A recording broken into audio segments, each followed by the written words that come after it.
Hello everyone, this is Clue Cloyd here with Retro Age Gaming, and welcome back to another segment of our playthrough of Banjo-Kazooie. We're gonna pick up where we left off here. We were just about to do Freezeezy Peak, so let's jump right in.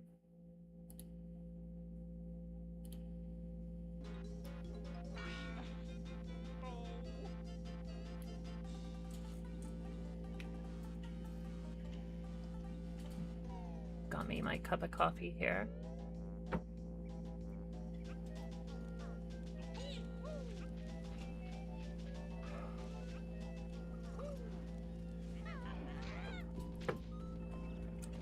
I slept so good last night.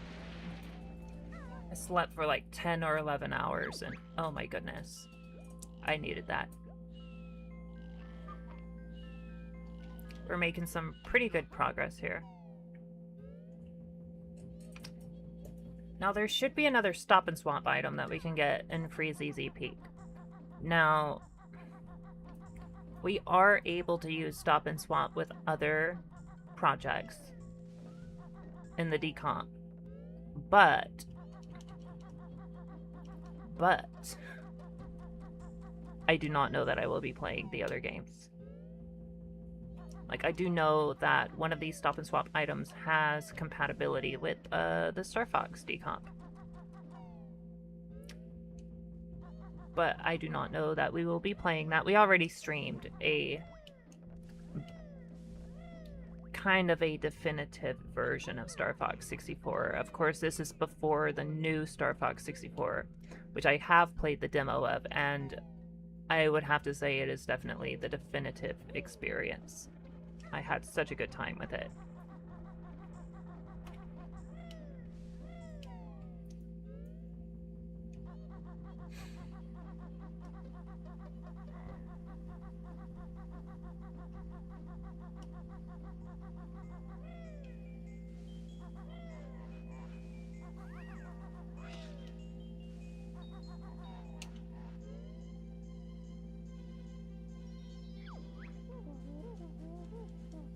Another new move waiting for me.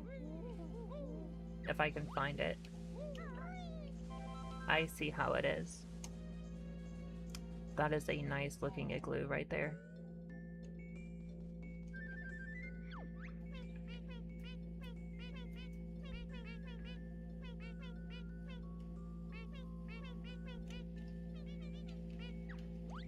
No idea. Get over yourself.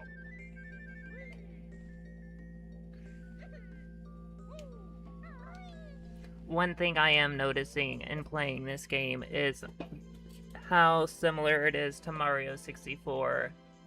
And actually, I think I'm going to change up our lineup a little bit. So we are supposed to do Dinosaur Planet after this, but after getting the feel of like how closely this game resembles Mario 64, I think we'll do Mario 64 after this. Because I was thinking about it, and Dinosaur Planet closely resembles The Legend of Zelda. So we'll do this, Mario, Dinosaur Planet, then Zelda. It makes the most sense in my mind.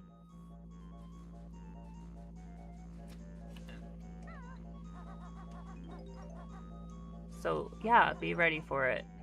Mario 64 again, which we will be playing a better version, the actual definitive version of Mario 64, and then Dinosaur Planet, and then Twilight Princess.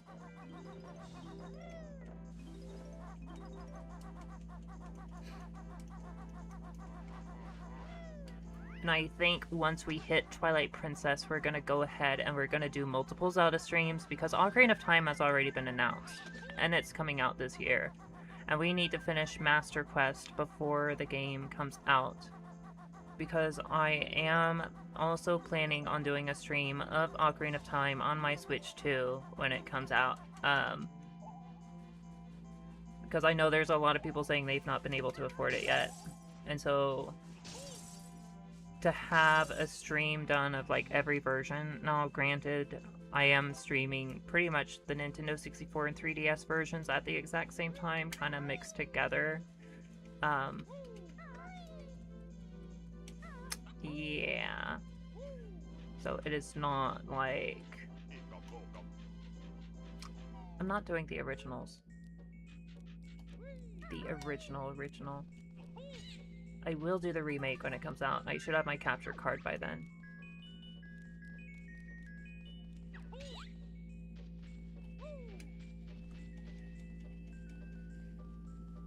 We found a present. It would be under the tree. That makes a lot of sense, actually.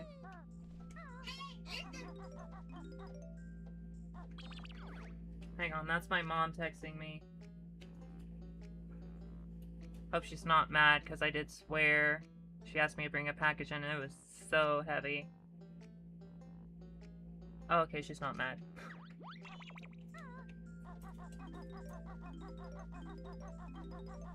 Okay, good. We swear in this family, so just not on this channel.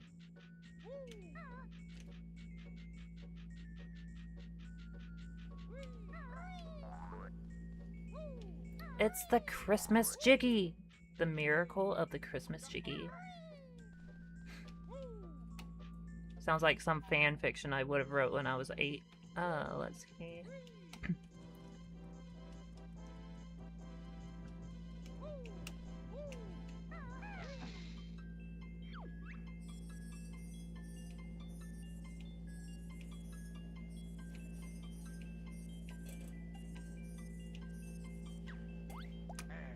I love this song.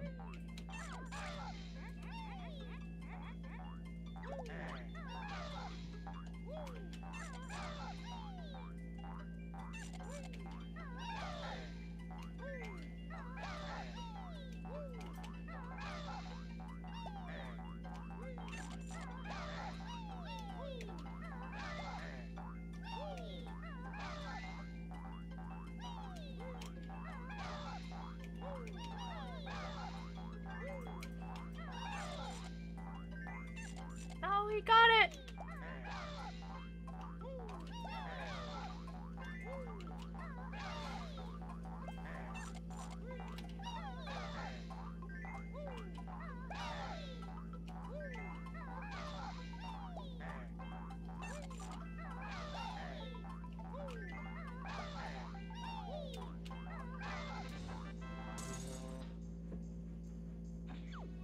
Found the power button.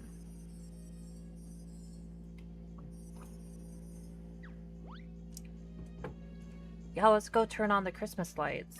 That's an excellent idea.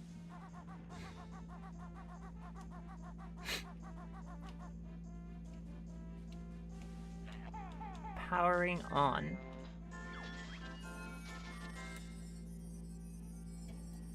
Be a star and we'll find a reward. Got it. Now, how do I be a star?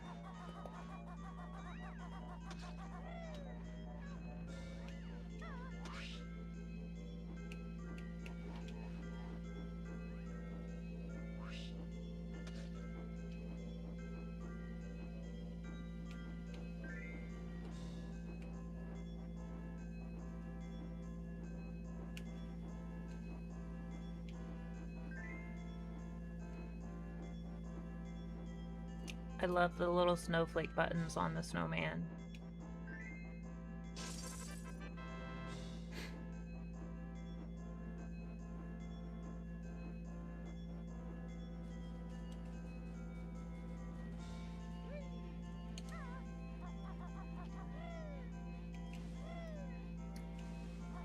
That was a close call.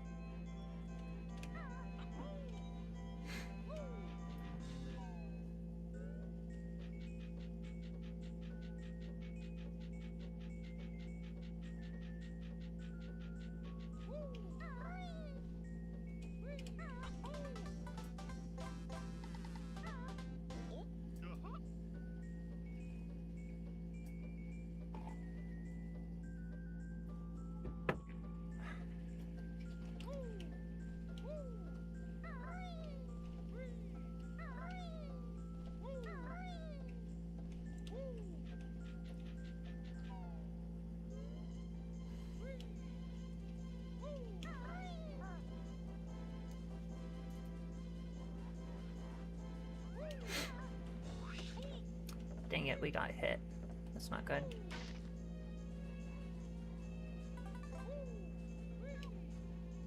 I'm helping, I'm helping. What makes you think I wouldn't help? Just give me a second. Let me get over there. Psh.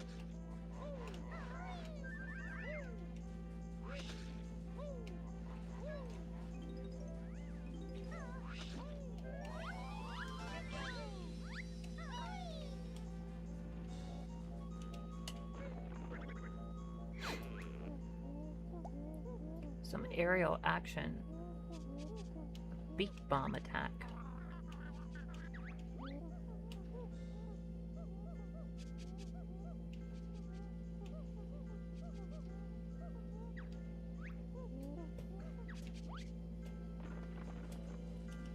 And then I believe there's one more move to learn. It's going to be in Gobby's Valley, the Speedy Shoes.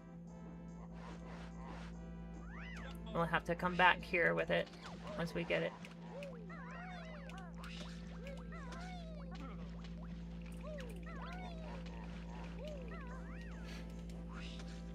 I hate these snowmen, guys.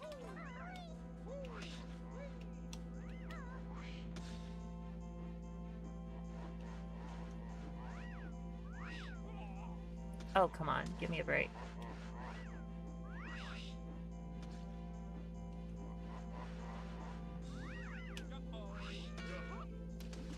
Got him. Come on.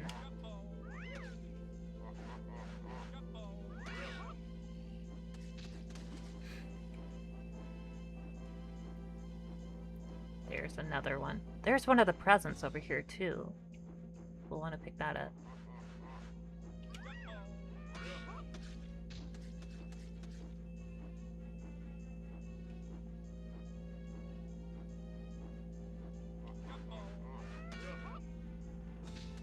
There's a hollow honeycomb. Gonna want that for sure.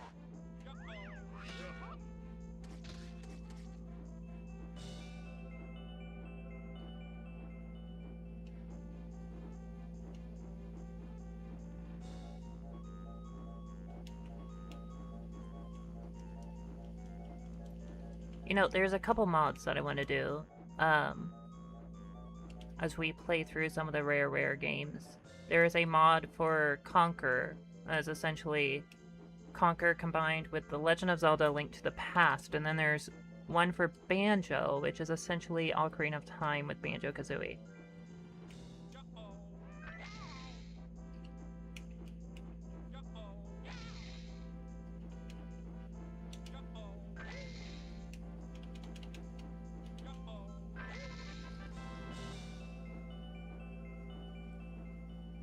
Alright, let's go pick that up.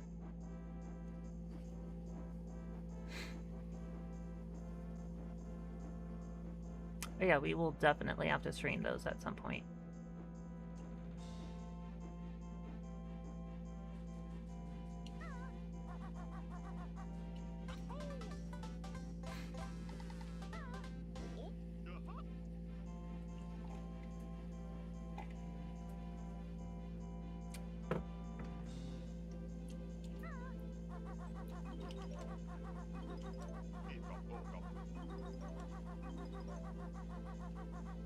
Now, the modding community for Banjo-Tooie is pretty much non-existent at this point, so we'll have to wait until I get my capture card.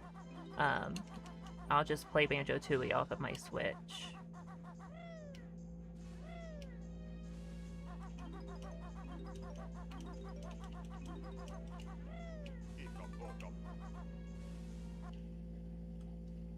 Oh, it's doing that again. It is doing that again. You are kidding me.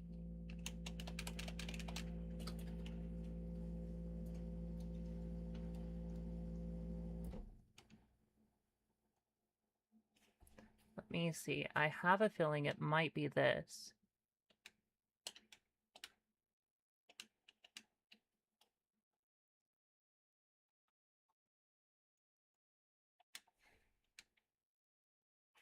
I accidentally quit it. Dang it.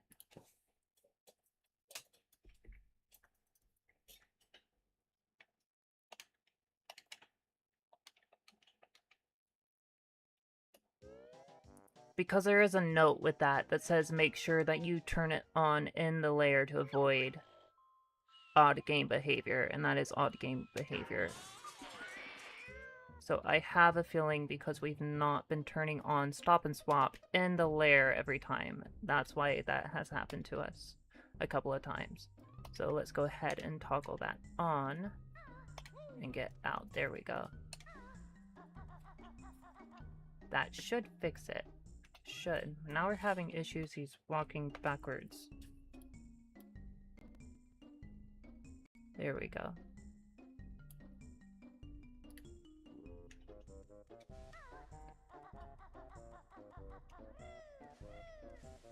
That happened in Bubble Gloop Swamp as well.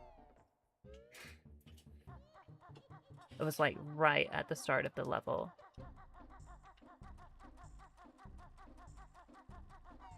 If that doesn't fix it, we're going to turn off the asset pack with the extended draw distance and see if that does it.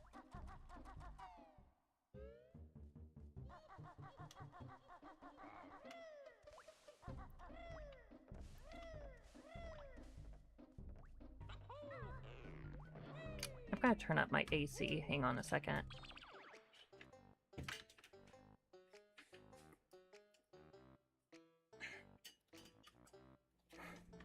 When you're drinking hot coffee, it can get a little, well, hot, so.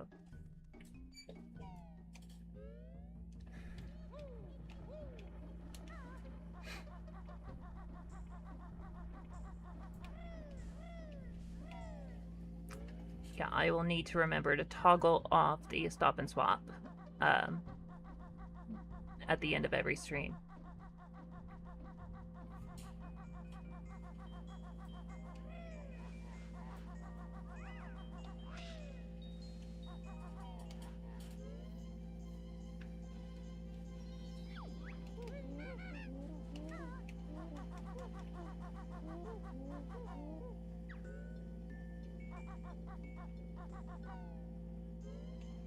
Let me check my totals and make sure I have everything. So we have the one Jiggy that we got. That's great. That was the one under the snowman, I believe.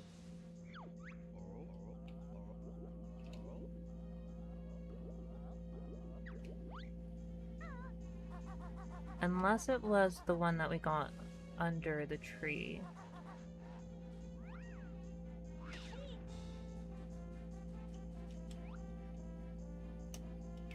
Yeah, those are not pushed. So I think it only counted the one in the tree. The present is not out here anymore.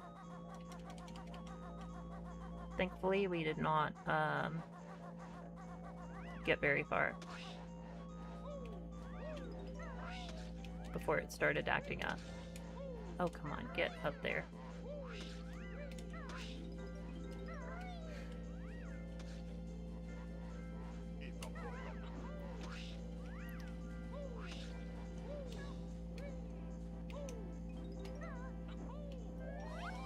Now, I did see something interesting the other day. Or was that this morning? I saw an article that Microsoft is actually considering selling Xbox game studios. And yeah, we do not have the move.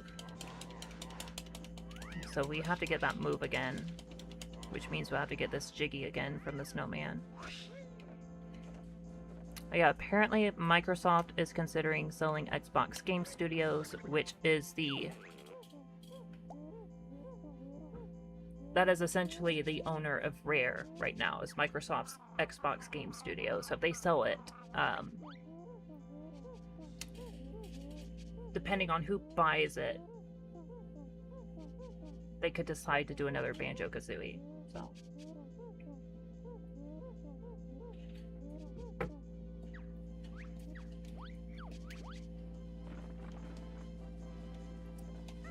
But yeah, that tells you Xbox is not doing so hot right now.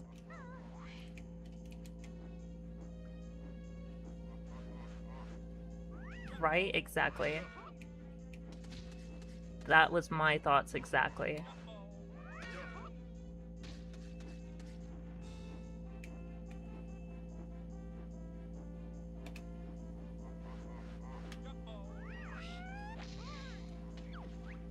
And before they had said that they are considering selling it, they had said that they felt the next iteration of Xbox might be the last one they ever make.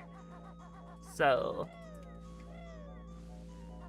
which the next iteration I don't think has even been announced yet. All we know is that it's being developed, as well as that Sony is developing a PlayStation 6, so...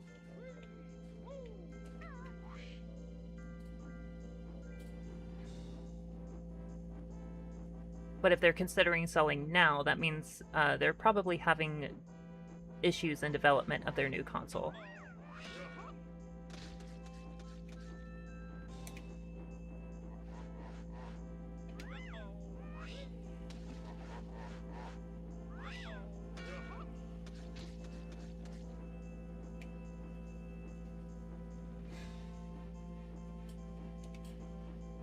Oh, I don't know if you were in the chat when I had mentioned this, but we're actually not going to be doing Dinosaur Planet next. We decided we're going to go back and do Mario 64 because of the similarities between Banjo-Kazooie and Mario.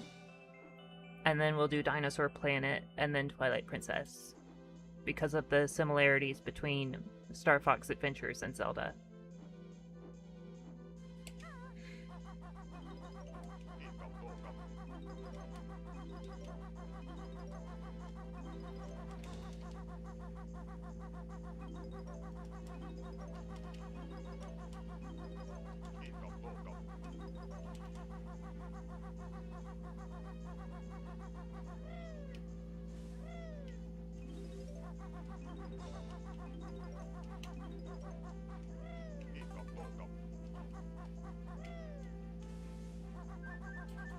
Well, I know I only got my Switch 2 because I got a special discount on it for being a Walmart Plus member, and they like set aside a certain amount of stock of the Switch 2.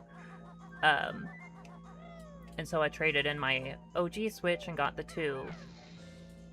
But I did not get any games for it. I bought one of the GameCube controllers for the Switch Online when I got it, and I just sat at home and played Soul Calibur 2. I did not get any games for it. I'm not really interested in a lot of the newer games. And I guess Nintendo felt that because they also released a statement, Nintendo did, saying they're starting to realize they feel that the majority of players, not all players, a lot of players like the big open world games like Breath of the Wild, but they said that they found that a lot of players do not like games that are quite large. I guess people are finding out that having large games and, you know, trying to fit in with like work life and everything else, they simply do not have time to play, and having such a large game, they feel discouraged from sitting down and playing it because it's going to take them forever to finish it. And if they can never finish it, what's the point of sitting down to play it in the first place?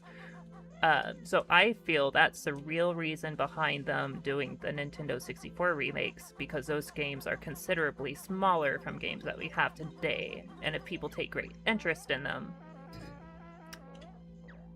it gives them a little room to work with. And also they've noticed people don't like paying $80 for a game, and if they did smaller games, they could have smaller prices and more people would buy their games. So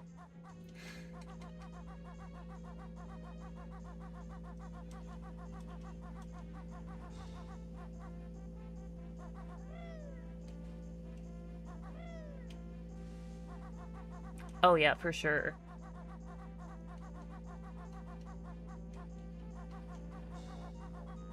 So, the world unlocking as you progress isn't what most people would describe as open world. Open world, to a lot of people, is like being able to access like every corner of the map from like the very beginning of the game. There is no progression.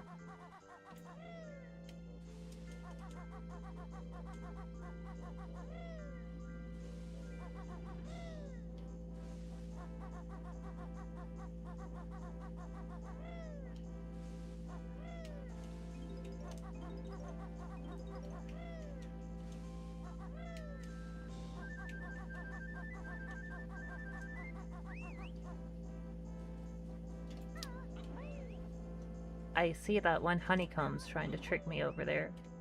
It's actually a hollow honeycomb outside of a regular one.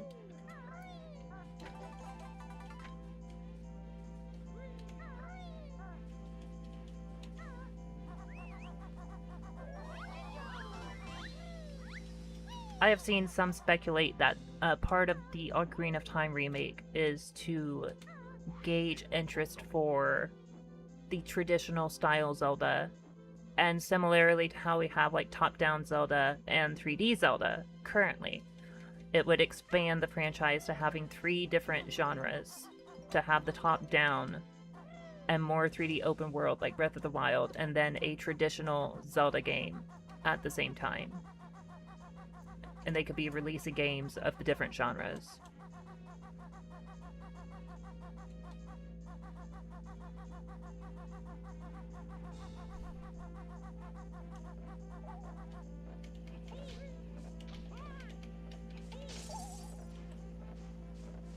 Exactly.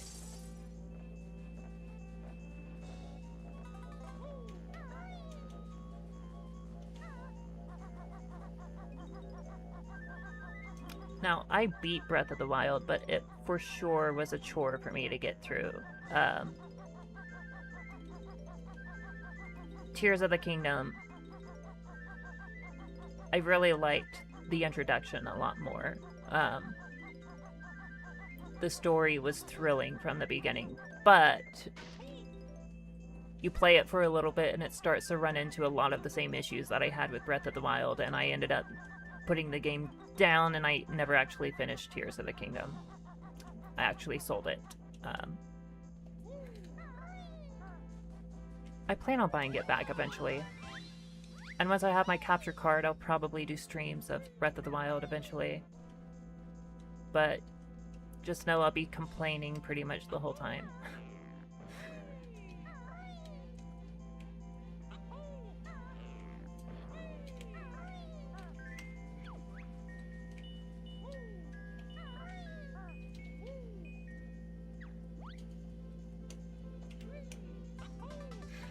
Oh, we forgot to push his buttons.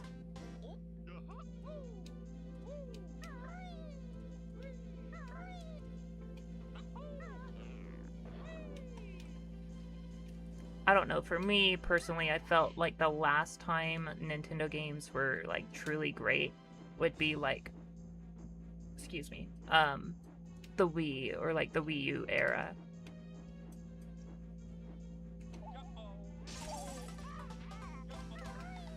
Oh my god, no. No, no, no. Get out of there.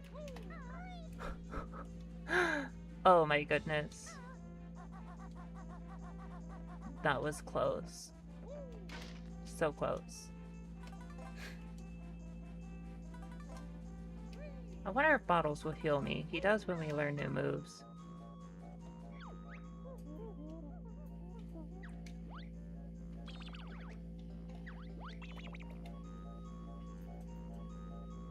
No, Bottles is a one and done. He's not gonna heal me again.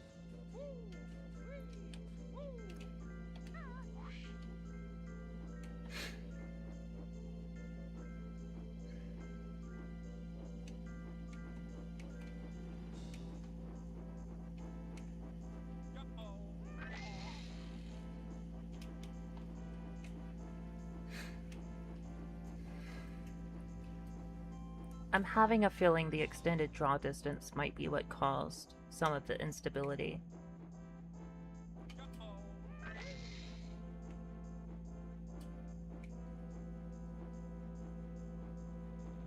We'll see if it does it again. It's definitely the draw distance, because I was just up high, it had to draw a lot more of the environment.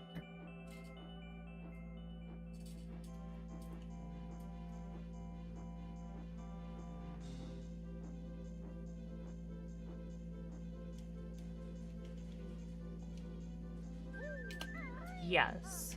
And also an interesting thing to note, those enemies,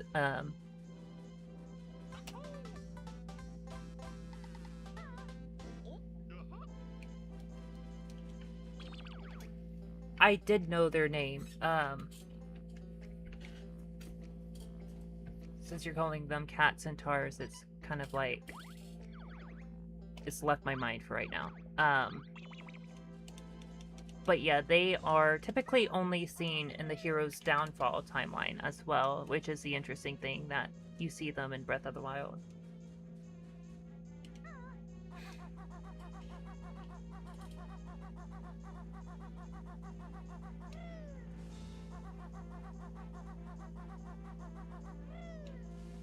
Oh, trust me, I know. I've had a few encounters with them myself.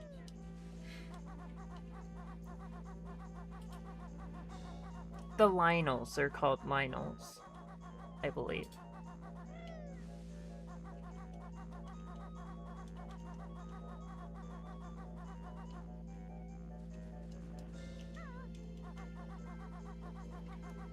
We need to go turn into a walrus. I am the walrus. You are the egg man. Cuckoo, cacho, caco, cacho.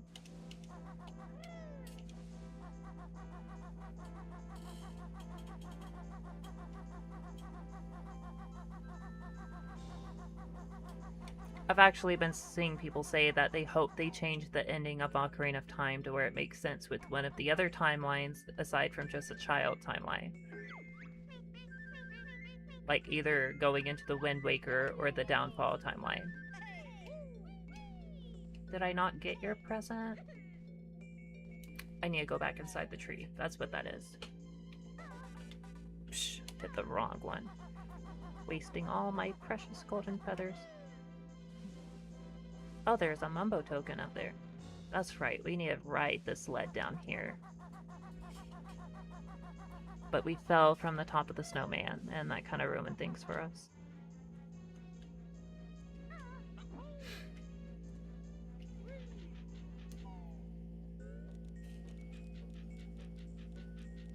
Got termites in here.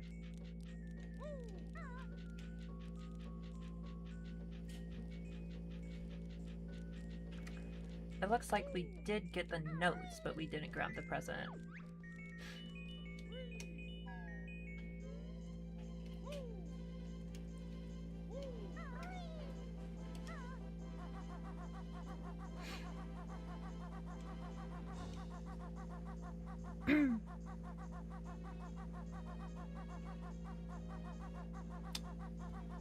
Not entirely. The way I see it, they did change the ending to be more in line with Wind Waker, setting it up for Wind Waker.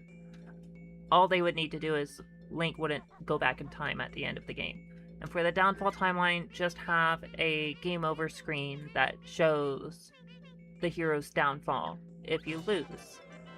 Similar to what we see with, like, Banjo-Kazooie when you do the save and quit. It shows what would have happened if he actually quit the adventure. Or like with Donkey Kong 64, like if Donkey Kong actually died, you lose all your lives, and King K. Rool's about to fire the laser at the island. I imagine they could pull it off with something like that and show like, oh, this is what's happening because the hero's downfall type of thing.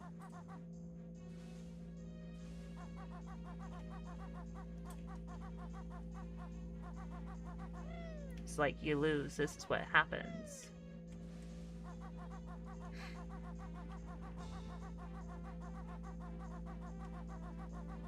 Or maybe if they set it up to where there's multiple endings to the game depending on what you do, because I imagine they're going to expand the game like they're going to do Star Fox. Now, here's the thing, I played the Star Fox demo already, and let me say, it is amazing, but when they announced there's a new prologue chapter, I was ecstatic. Like, oh, we're gonna get new gameplay, but when I go to play the prologue chapter in the demo, all it is a movie. You don't actually play it, you just watch the prologue chapter. I was a bit disappointed by that. And so, I kind of hope if they do something more with Ocarina of Time, that you actually get to play it.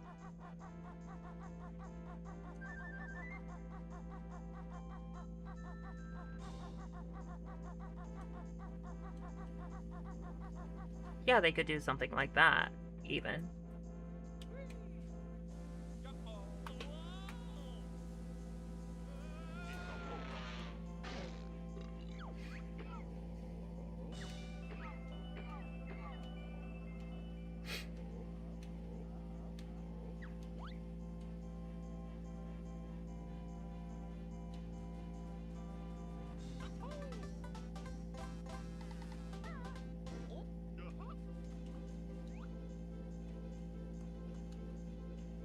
I saw a moon up there. I believe we have to be the walrus to race him. So if we try running through the icy water, we're gonna get hurt. There is a moon over here. Oh, that is beautiful.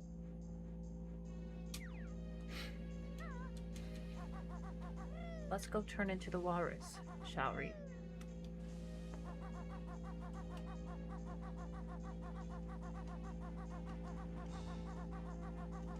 I will just say, I am very much looking forward to some of the stream lineups that I got going. Because there's a few different things I want to do. I want to stream and play all of the games that were available on the different mini classic consoles, especially once I get my capture card in. That will be more plausible. I do not want to stream the exact ones that are on the console, though. If there are different enhancements available, I will be streaming those, like what I have been doing and what I am doing right now. But also on top of that, I want to stream because I found an article about the history of E3, and it really interests me. And one thing that stood out in particular to me, E3 started the year that I was born, so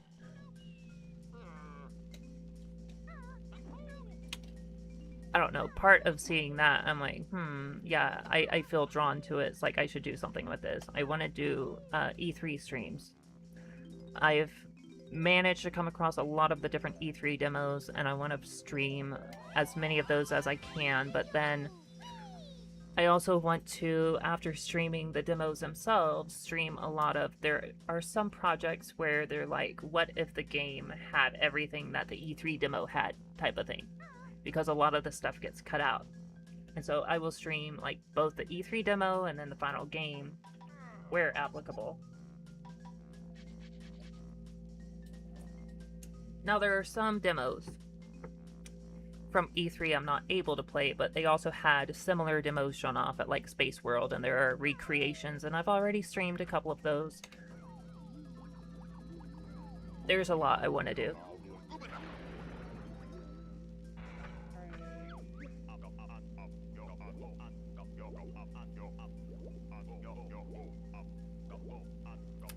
Oh yeah, for sure, and we just became a washing machine. If they ever do a remake of Banjo-Kazooie, we need to have where washing machine is actually a... Well, no, wait, Banjo-Tooie, they actually have you turn into that same washing machine, don't they? And you actually have to do something with it.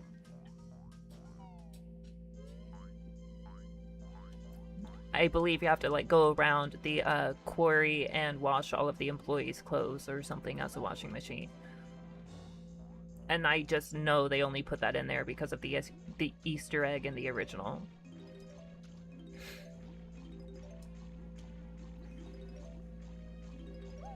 Oh, I forgot to mention, I also have my hands on some of the original press kits from E3, and I want to create some different scenes in my OBS where we can, like, go over and review all of the material from the press kits before diving into the different E3 games that were shown off for that year. And I think I'm gonna do a special, like, layout for those streams as well, instead of, like, oh, let's play this game part 1 or part 2. At least when it comes to the demos, I'll do, like, E3 1997 or whatever, part 1, and then maybe put a title after that, what demo it is we're playing for that part of that year of E3, and try our best to recreate the E3 presentations and preserve them.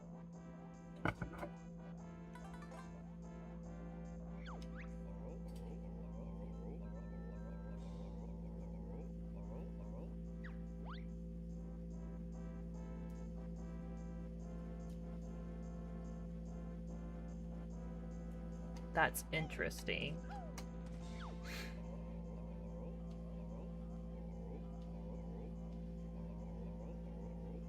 But yeah, someone's texting me.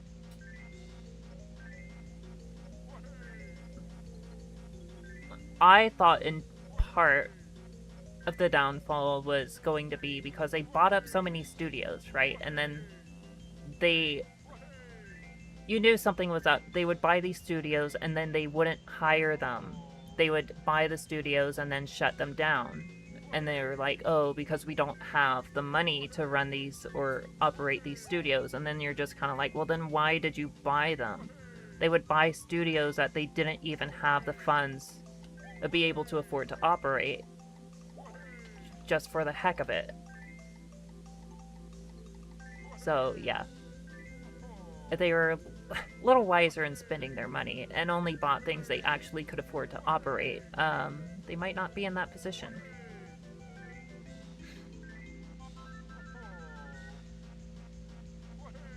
It would be poetic, almost, if Nintendo did end up buying the Xbox game studios.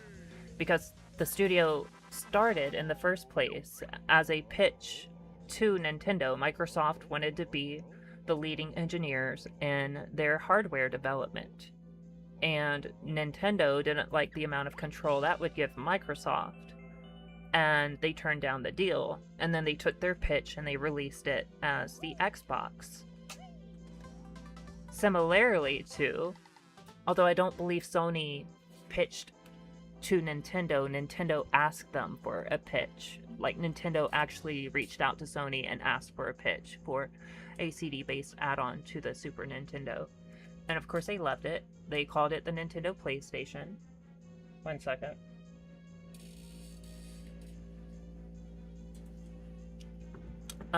They wrote up a contract, and then when they realized how much power it gave Sony in the deal, in the partnership, they didn't want Sony to have all that power over the add-on, and so they backed out. And then they released their device as a PlayStation. So both Xbox and PlayStation arose from deals with Nintendo that did not work out. And then as a result of that, both of those failed deals with Nintendo's put Sega out of business. It's really quite interesting.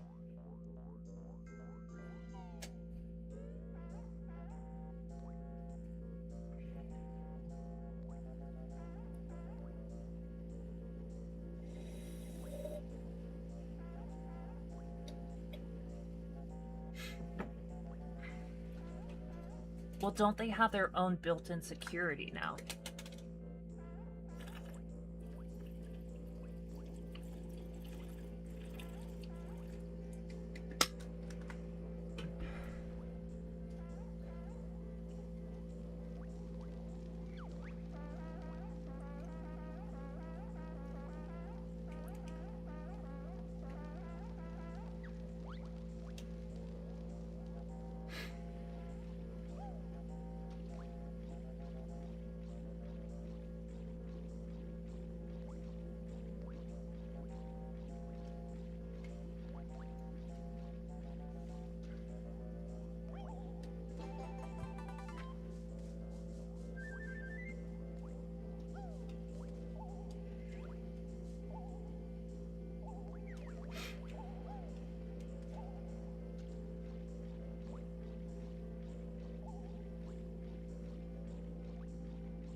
You know, I think, yeah, we actually do not have to go outside of the level as a walrus for this level. There's one more Jiggy. It's gonna be from the Jinjos, and then we just have to find the notes. They're probably in the cold water somewhere, if I had to guess.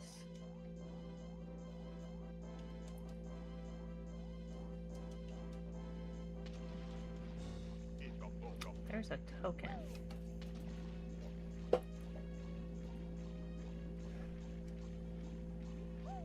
If they ever did a Banjo-Kazooie remake, I would love to see them re-implement that idea where you would have to play as 2D and go find the remaining Mumbo tokens to turn Banjo and Kazooie back from a frog.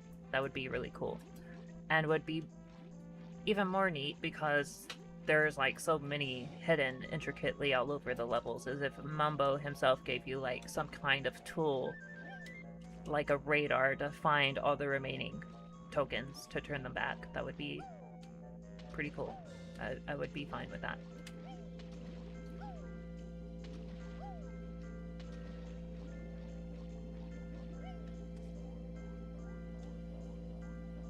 I almost wonder if the notes are on top of the snowman hat because we fell off the hat before being able to look around.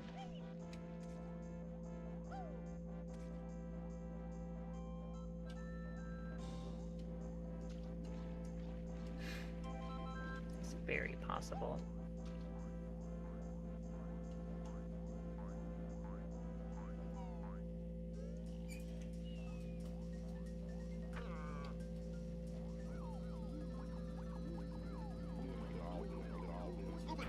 That is exactly why.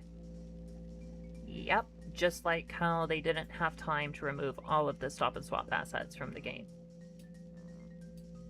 Heck, they didn't even remove the video from the end of the game, showcasing all of it.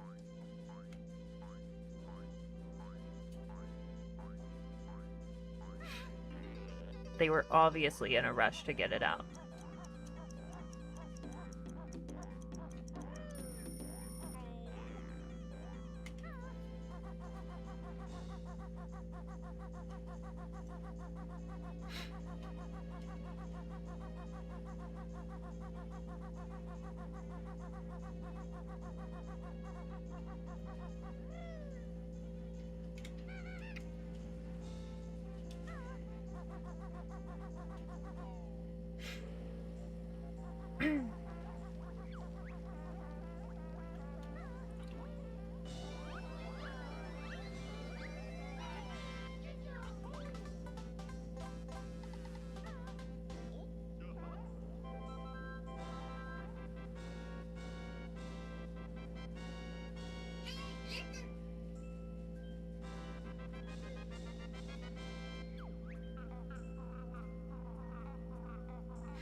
Yep, it was supposed to turn them into a frog.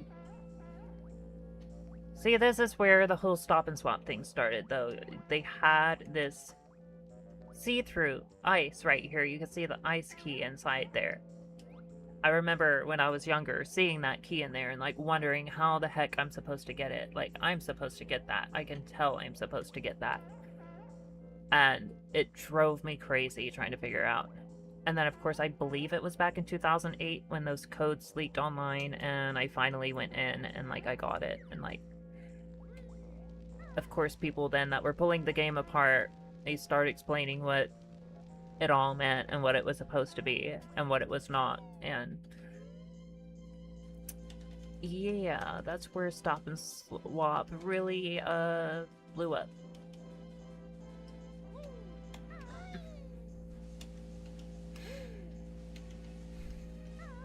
I believe it's called the Rare Witch Project or whatever. A group of Banjo-Kazooie modders, like a Banjo-Kazooie community that looked into it.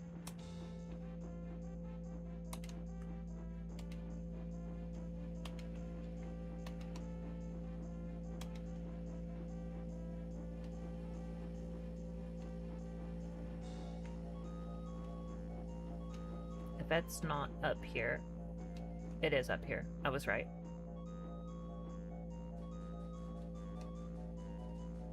Just don't fall off this time.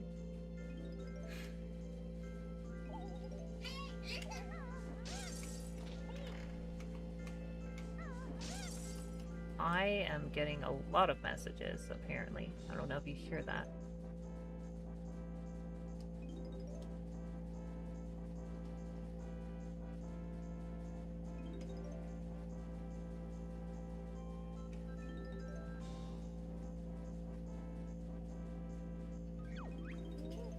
Yep.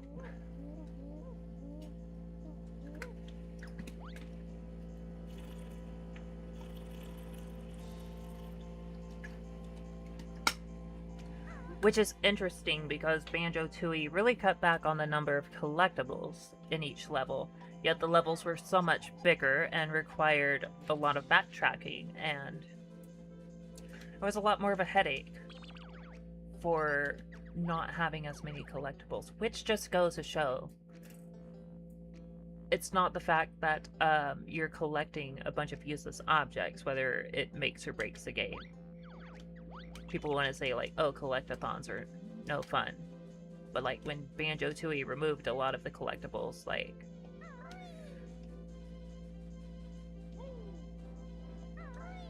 I don't know. I don't like Tooie as much as I do the original. It was so much of a headache. It was like trying to memorize all the new moves and everything, and it was just way too ambitious.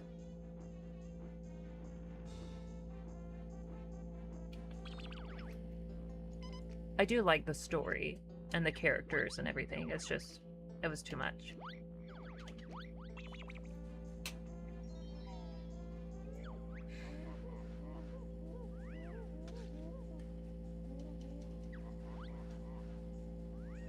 I believe in interviews with a lot of the original developers too, they say looking back, like they can see where like it was way too ambitious at the time. That they did go too far with Tooie.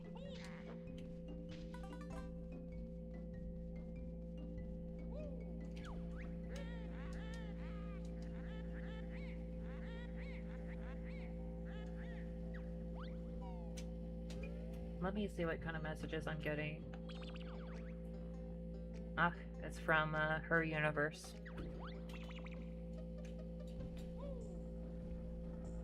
Probably trying to sell me some Captain Marvel stuff, I don't know.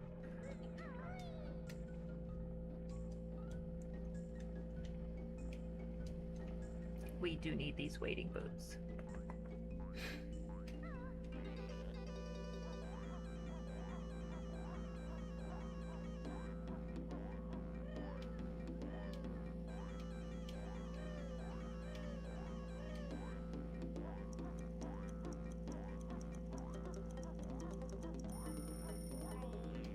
Yeah, pretty much.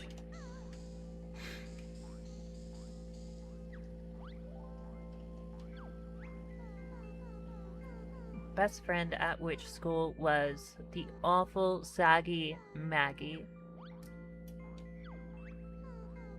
When relaxing, she usually reads Big Butts and Guts magazine. Okay then. While sipping a glass of her favorite smoothie, Elephant Sweat.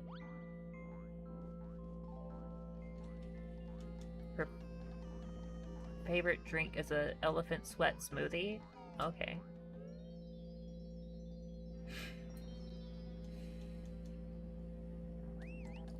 We did not run into that issue again, so I'm pretty sure we need to toggle the stop and swap while we are in Grunty's lair.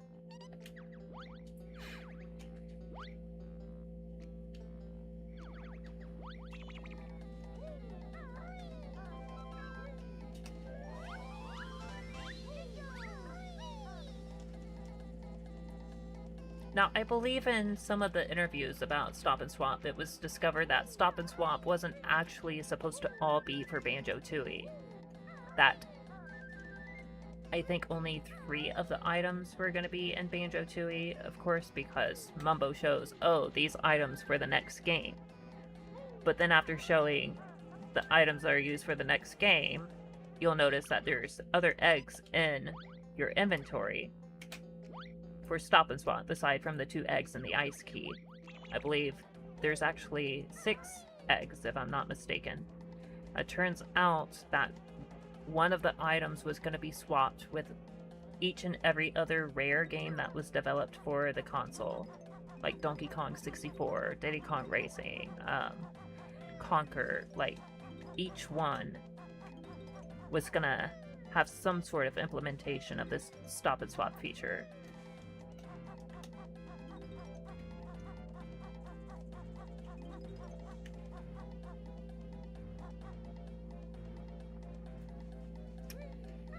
That doesn't sound too far-fetched, the technology theme.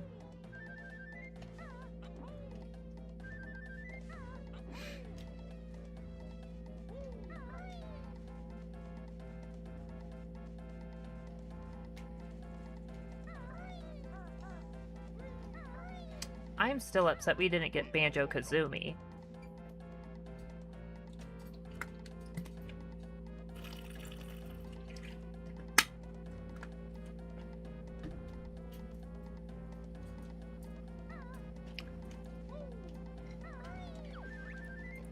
or heck, even the original idea of nuts and bolts.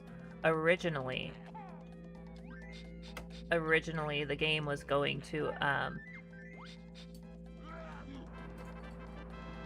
be a remake of the original Banjo-Kazooie. And just like the Conquer remake, it was gonna have things in the game that were different to throw you off guard. It's like, wait, that didn't happen in the original. And I believe the assets for the remake actually leaked online, and you can see some of the designs for the characters. Like, I believe there's a model that was found for Conga and some other characters in the original Xbox remake, which unfortunately never came to be.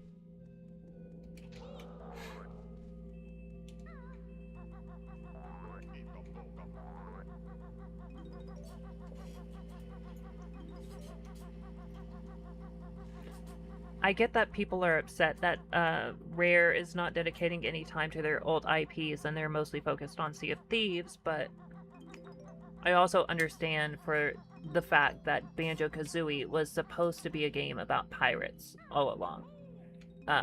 Which is why you even have, what is his name? Captain Blackbeard show up in Banjo-Tooie.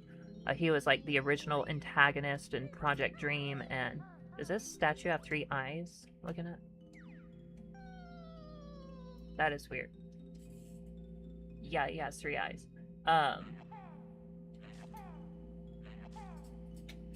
Yeah, so the game only changed to Banjo-Kazooie because they were having technical issues trying to create the game that they wanted to make, a game about pirates. And so they received direction from higher ups after the success of Mario 64 to change direction of the game. It wasn't going to be an RPG anymore. Or, you know, adventure game. Where you're this boy from a village taking on a band of pirates. They needed to make a platformer on the same scale as Mario 64. Like, that was their best bet.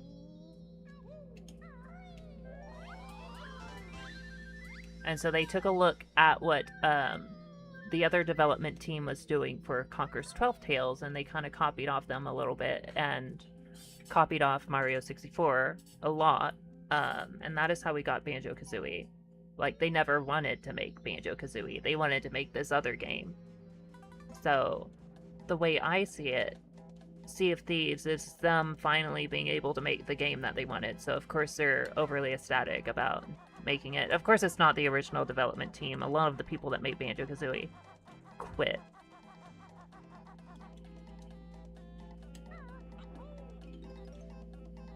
But I believe there is actually a throwback to Banjo-Kazooie in Sea of Thieves.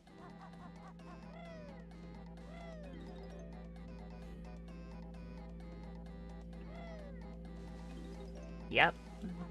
Because in a way he did.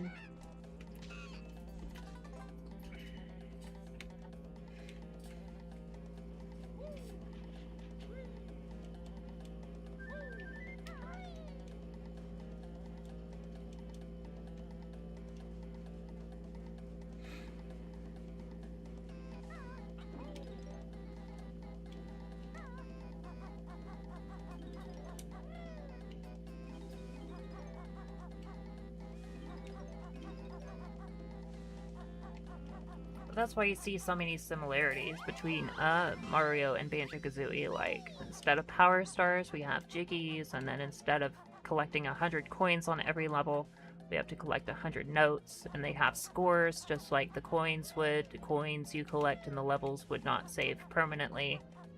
It's essentially Mario 64, but better.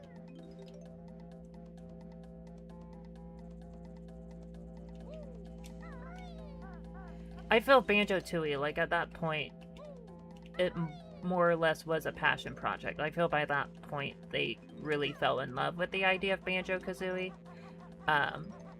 Especially, I know Grant Kirkhope has expressed passion that he has for Banjo-Kazooie and how he would love to see more of it one day. But yeah, the original, like, they didn't want to make it at all. They were wanting to make something else.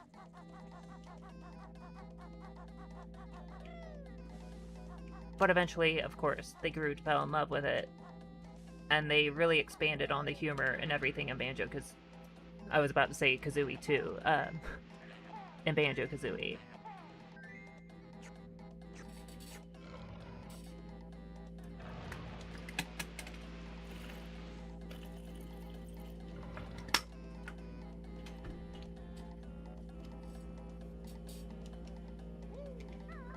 Now, what I would love to see, because, what's his name? Is it Tim or Chris Stamper, the two that founded Rare? One of them had said that a Conker game would not do well in today's market. Has a lot of sensitive material in it. Like, it just would not work. What I would love to see is a reboot of Conker, but have it be what Conker was originally supposed to be, like Conker's 12 Tales.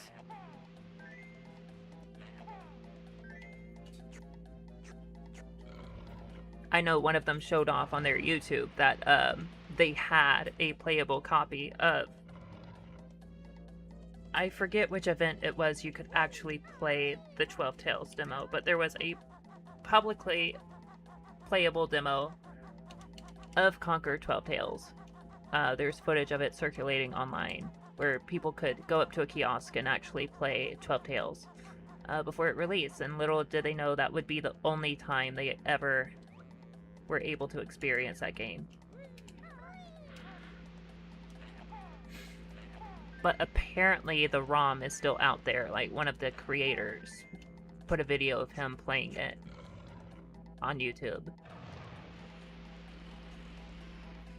Or was it another social media and someone just uploaded to YouTube? Probably.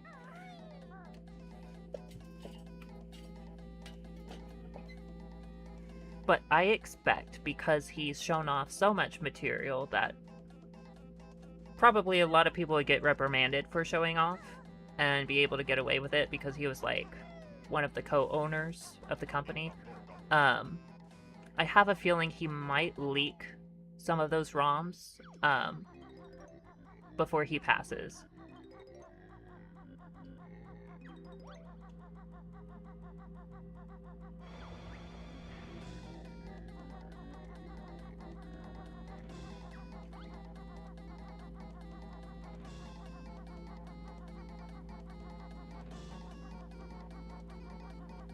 Yeah, didn't it look similar to the wizard from Glover?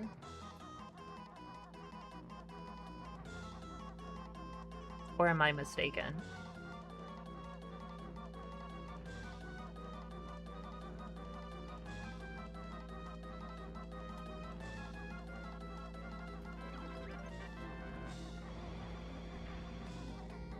I need to go hit that switch.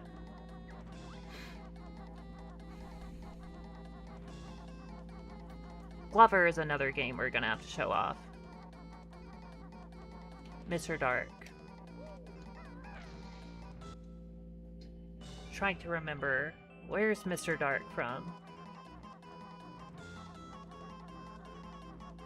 It rings familiar.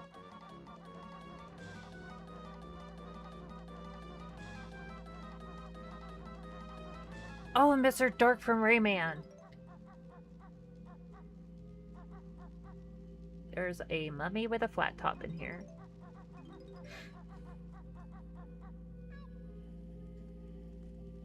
That's right. We still need to do a playthrough of Rayman. And we will not be streaming the new Rayman anniversary, whatever that has that god horrible soundtrack. We will be playing something better. It's not the original, but it's definitely better. It's a definitive edition, like everything else that we play, just about. Yes, and they just went and ruined it. Okay, I'm looking around like, where's a guy with a flute? He's probably in another pyramid.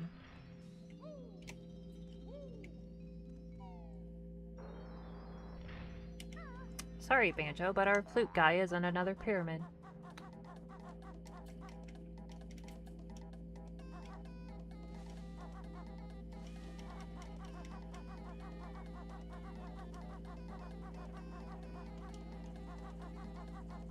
What if Rayman won?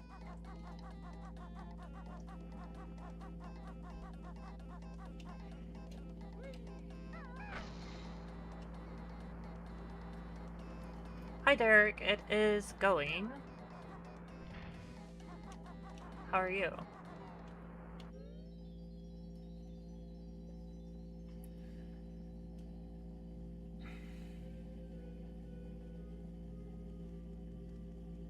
Spoiler alert, I never actually beat a single Rayman game. The original was too difficult, and we are actually going to be playing through the Rayman games for the first time, like start to finish, on my streams.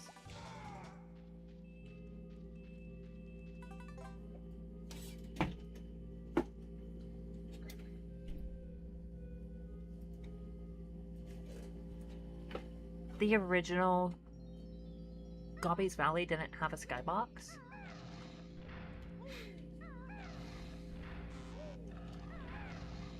Oh, we are going to be playing the prototype of Rayman 2 as well, I forgot to mention.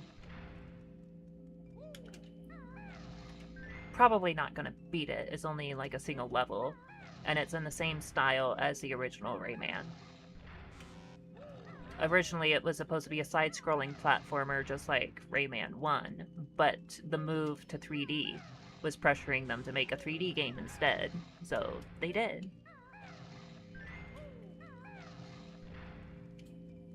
But we do have the scrapped prototype of Rayman 2 as a single level, and we will be playing that.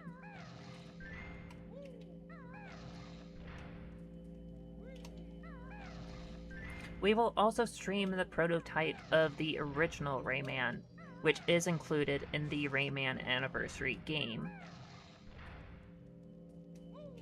But we will not be playing the game itself from the Anniversary collection, because they changed up the music and everything, as I said, and it's like awful.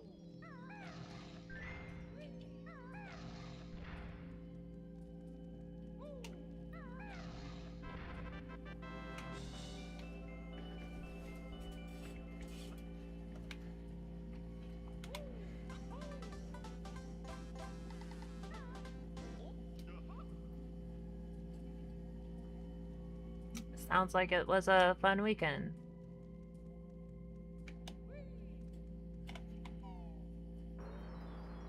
But yeah, the version of Rayman that we are going to be playing, there's a lot of different versions of Rayman that came out.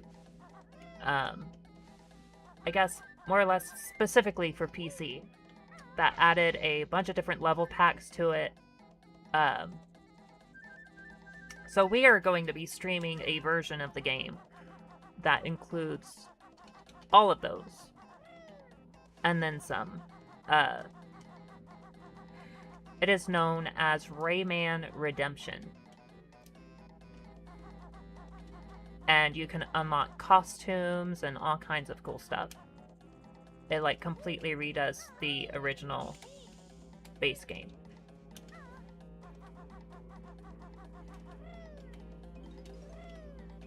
Now, of course, there is a little disclaimer when you boot up the game, talking about how it's a fan project and, you know, anti-piracy. It looks like we have to go over here. Actually, get on the carpet. Because it's so hard. It needs to be an easier game and have all the content.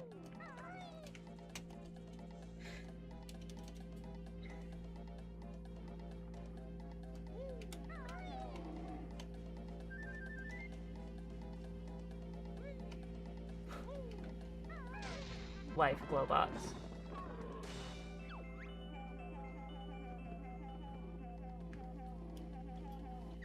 But yeah, it has a little disclaimer at the beginning about, you know, anti-piracy and, like, do not, like, play this fan game if you've not actually purchased the game, and, you know, blah, blah, blah.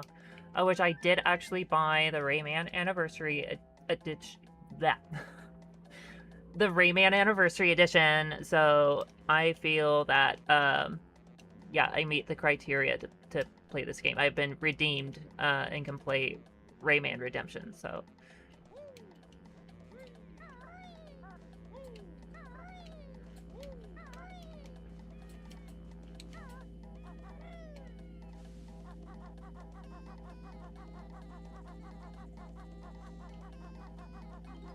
That's what I do with pretty much all of my streams, so, like, if it's, like, a fan or, like, special edition of a game, I make sure that I've actually bought the game before I stream those.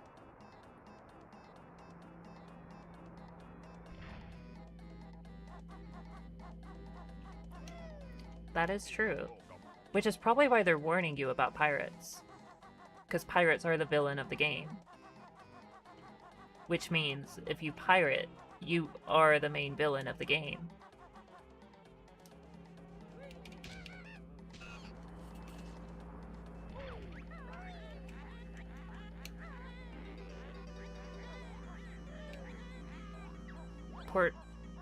Puerto Rican.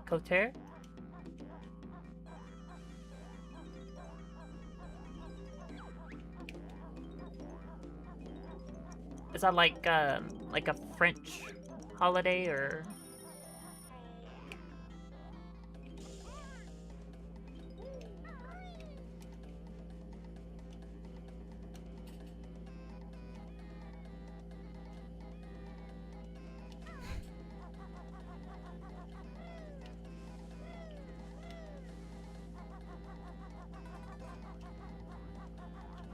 Oh, wait.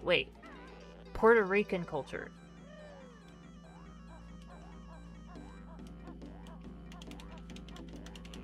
Puerto Rican culture. That's pretty cool.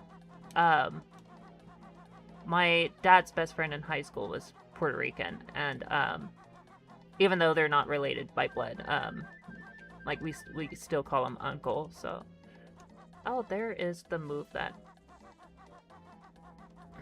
I need to learn. That's really neat.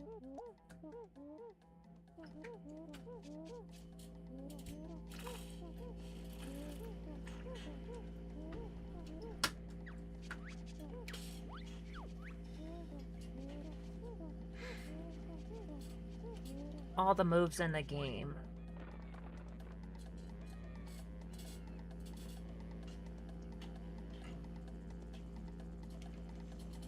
I'm upset because it's not a remake of the original Rayman, which desperately needs it.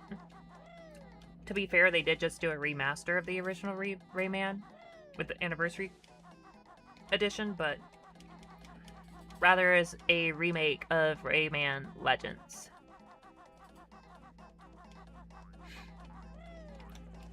Well, from what I hear, it actually is a reimagining of the game.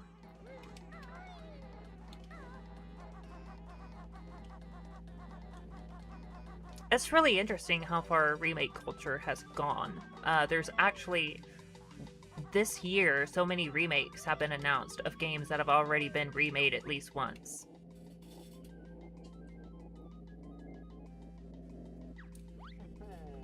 For example, I think Star Fox is now officially the game with the most remakes, like, in history, with, I believe, a total of 4 remakes, because Star Fox 64 was a reimagining of the original Star Fox.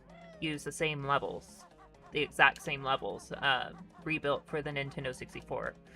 And then we had the remaster of Star Fox 64, which is a remaster of a remake. And then we had another reimagining of Star Fox 64 with Star Fox Zero, which also took the original levels from the Nintendo 64 version of the game. I have something stuck in my throat. Hang on one sec.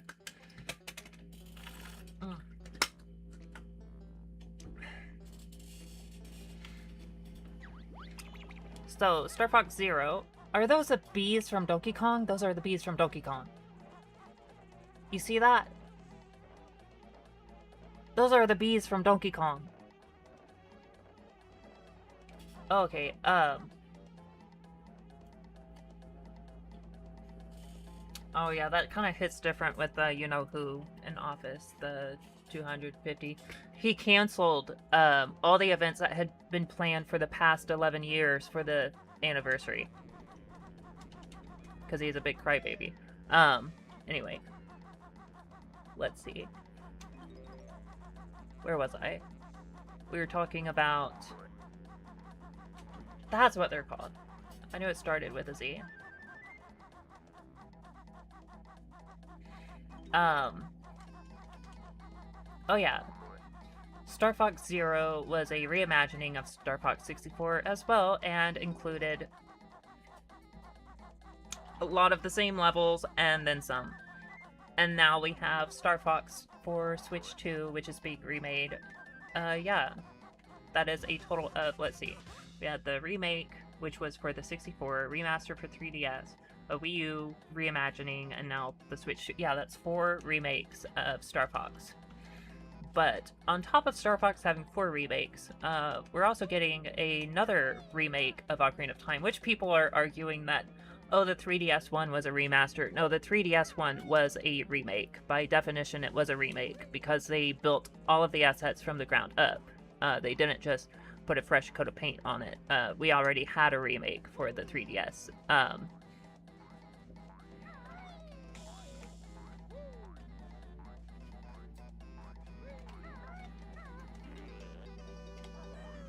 That's awful.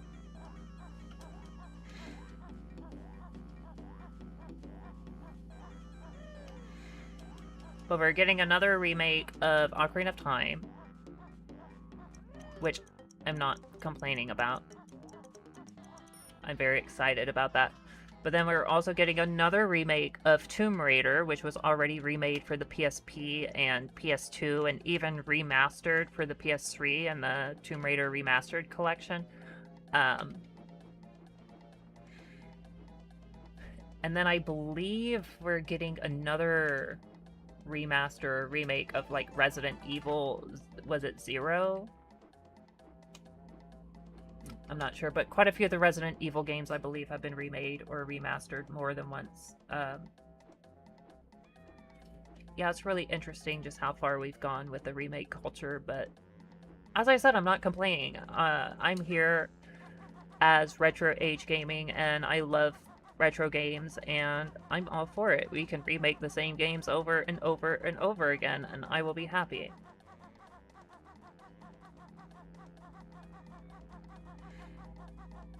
I feel it's like people didn't like my game enough the first time I released it, so I'm gonna continue to re-release it until people learn to appreciate it, and you're gonna like this game before I move on to another concept type of thing. Trying to find, was there a flight pad up here, or no? I know there is one down there. There's definitely one down there.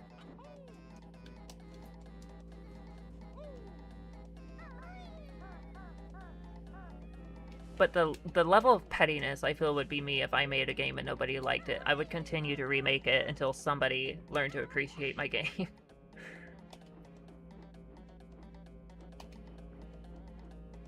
It's like, we are not getting another game until you learn to like the game you got. That is just where we're at.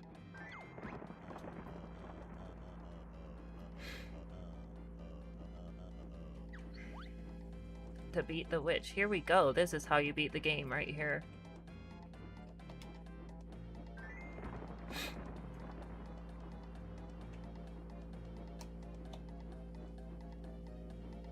Oh, thank you. I've actually not made any games, but...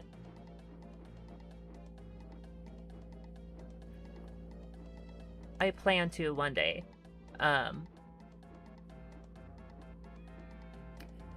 I was a nobody for most of my life, so I want to kind of leave proof that I was here, and I want to do a little bit of everything.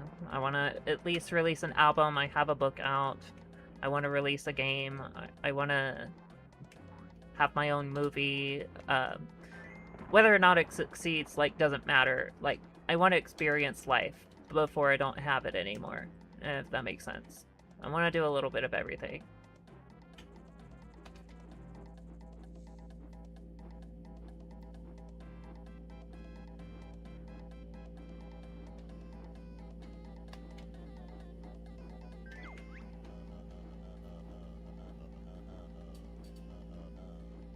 What?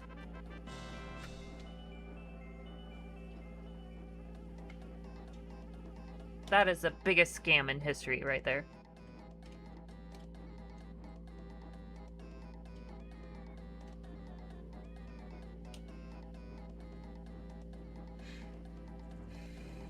I don't think Adventures would be getting a remaster. But I do feel, because we already have a bunch of rare games on the Switch 2, I do believe we can expect sometime after the release of Star Fox for Star Fox Adventures to be added to the GameCube Switch Online. That is fascinating. And we got this big fanfare as we walk in. Excuse me.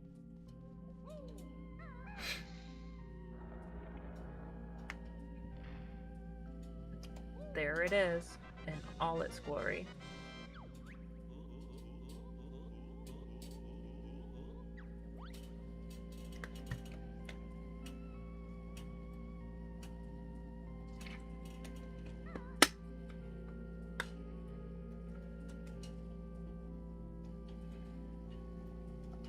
If I have to elect any, like, extracurriculars for my college course, I probably will take some kind of music class. But I believe I will have to learn music to an extent in the field I'm studying anyway. I'm most grateful for, because if you've done college, you know you have to take your main classes and then you have to take your general education courses as well. And what you have to take for general education varies depending on what type of degree you're going for. I was very pleased to learn that I do not have to take any math courses for the degree that I'm going for, which is great because math was the thing I flunked hardest in my GED tests that I did. I think I'll mostly be taking, like, sciences and social studies and maybe some history.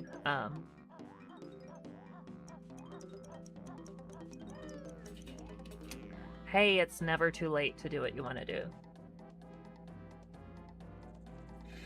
So the Amethyst edition, from what I've seen, because I have looked into it before deciding we were just going to do Dinosaur Planet.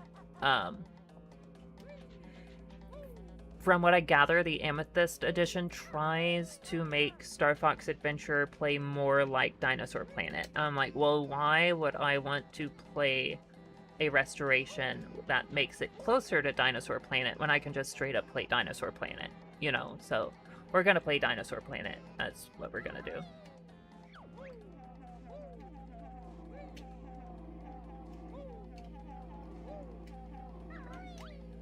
Oh, hey, I get you.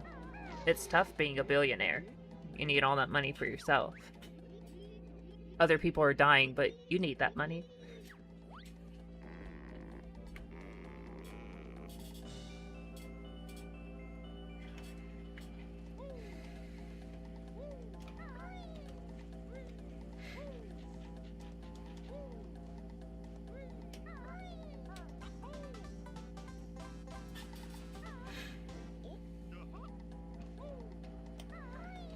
Yeah, I want to play pretty much all of the rare games from the Super Nintendo onwards. Well, maybe not Super Nintendo. The 64 is really where they were at their greatest.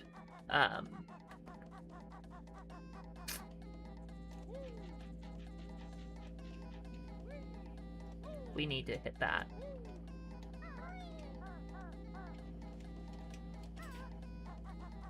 I know one of these pyramids is filled with water, and if we drain the water out, we can get those notes down here.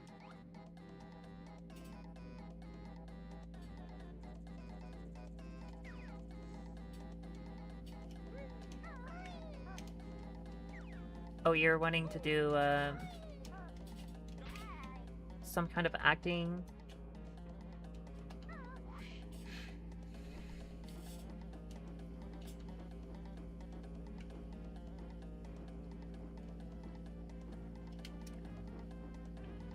Can't forget about that Jiggy up there.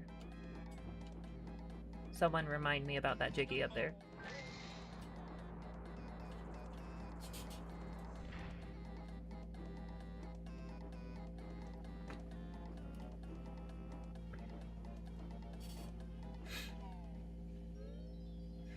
And also in Star Fox Adventures, you don't really play as Crystal as much, which Crystal originally was a main character of the game. They changed the main character to Star Fox. Because, you know, it's Star Fox Adventures. But in the original, I believe you mostly played as Crystal.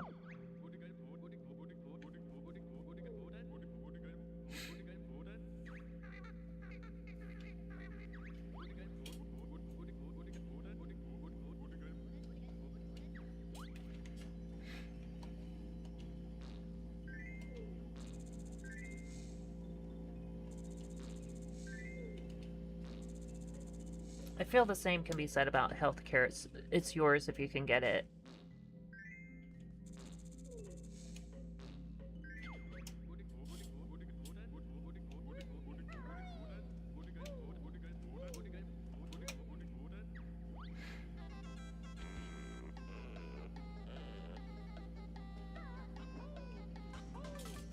Oh, nice.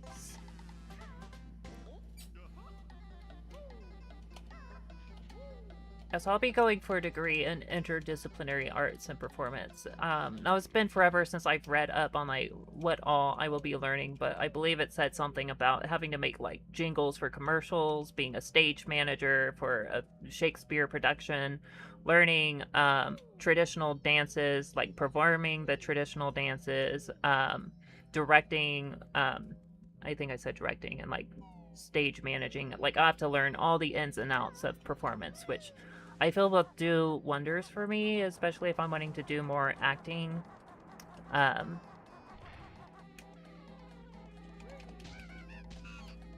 Because I have been in a larger project, I finally learned how a lot of the casting works. You have your two main casting offices for your state. There's going to be the backgrounds casting office for every project, and then there's going to be the principal casting office. So for the project I was in, I learned that I actually got in the project through the largest background casting of my state, and I learned what the principal, like the main principal casting office was for my state, because they were used for casting in that project. And I learned that the main principal casting office, they do not accept anyone that does not have representation nor does not have education. But what I found interesting in looking, because I have, you know, a profile on some casting networks, and I looked at some other actors' profiles, and I saw a lot of them were linking to like these different like secondary school like acting programs and everything to get where they are.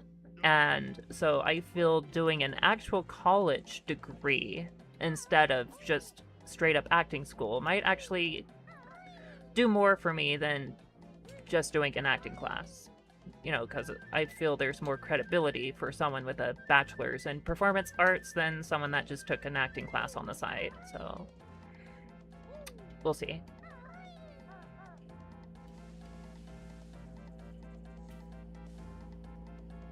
Yeah, at least Crystal was still in that game.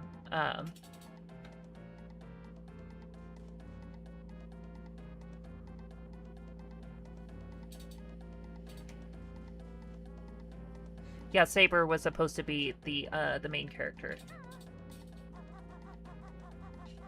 Oh, thank you, Derek. Hopefully, I've been in only a handful of projects so far, and it's not been like a big role in anything. I've mostly been backgrounds.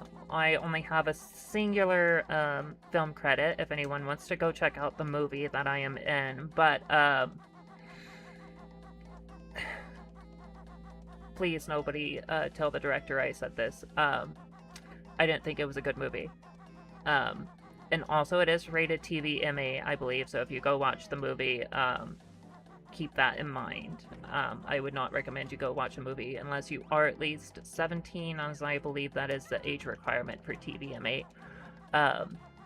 So the only credited role that I have in film is I am caged girl number 3 in the movie Cougar in a Cage that is available on Tubi right now.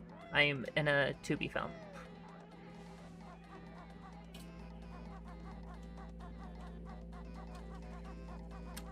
I do believe that to be correct.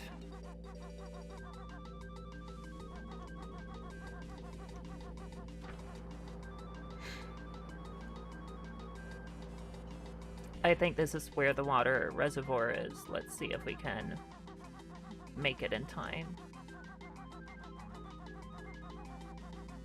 This is very tricky. It's like one of the hardest puzzles in the game.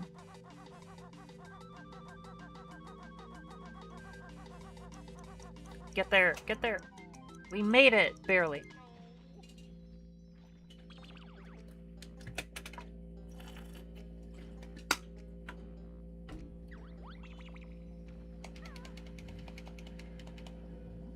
I will say, I am also going to be, well, I signed an NDA. I'm not really giving you information on it, though.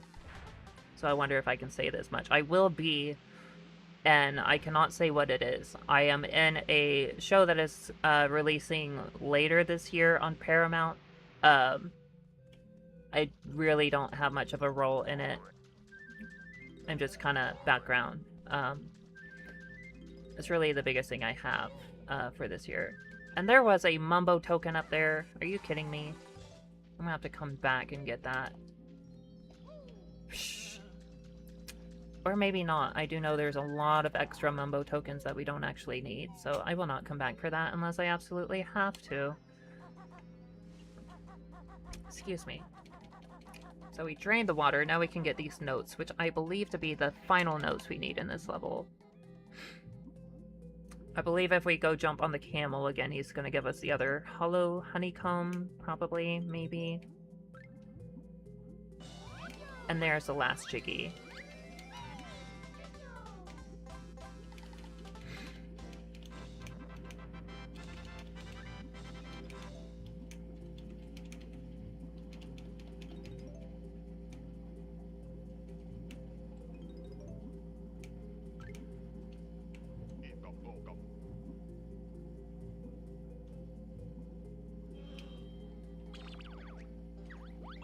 Am I missing a note?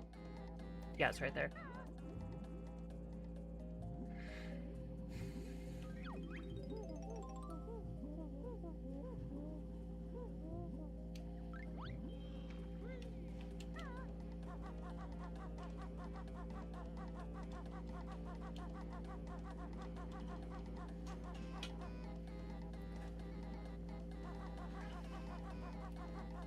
Now, the biggest thing that I probably have, I do have a partnership with a luxury skincare brand, which I will not give the name of because I don't need anyone going and telling them that I do these video game streams because they will probably end their partnership with me if they knew about this.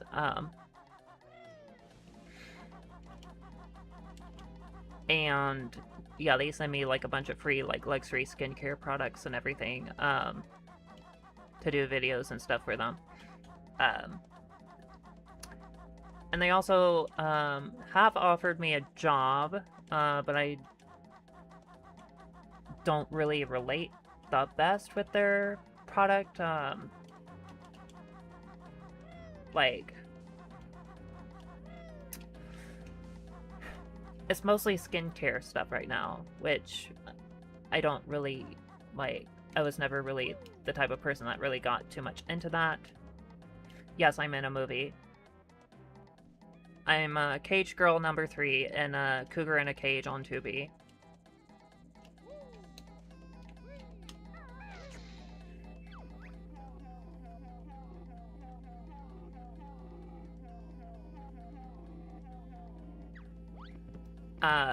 If you need, the director is Vicky Gladney. They had gone viral once before for, how they directed a scene in one of their previous movies.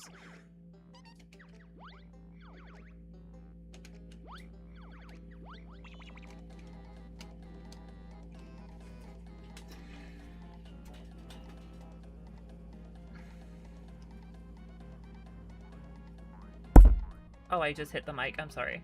I did not mean to do that. Hi, Nazarian. Happy Sunday.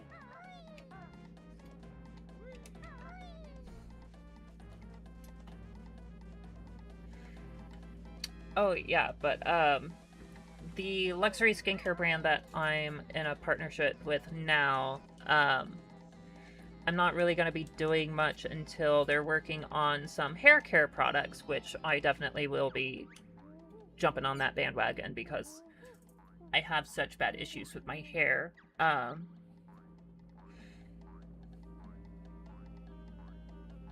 thank you, Nasarian. Yeah, I'm pretty much taking the year off to do school to get that degree in interdisciplinary art and performance, so I can actually do more. I had to turn down quite a few projects this year because I don't have a way to get anywhere.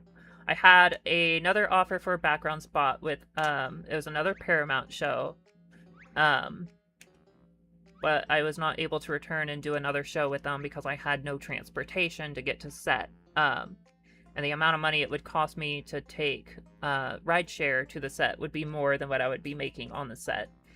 And I also got offered another modeling job this year for some stock photos, but it would also take more money for me to get there than what I would be earning from said stock photos. So that's why I've decided I'm going to go back to school. I'm going to be focusing on school this year.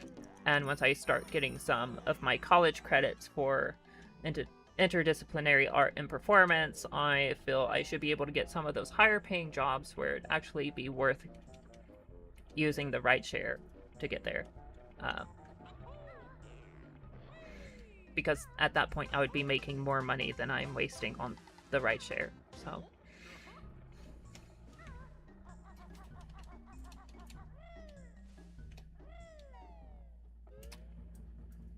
but I might be the next meme, Nasarian. I could be the next face of depression and memes. Like, how would that not be a good thing? Instead of the old man meme of, like, you know, the guy that's second guessing his life, like, it could be me up there second guessing my life, you know?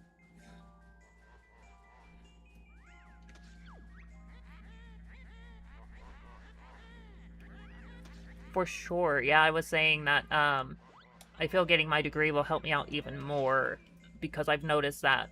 Because I like to snoop on some of the other actors because I found some of their public casting information, and I look at some of their, what do they call that?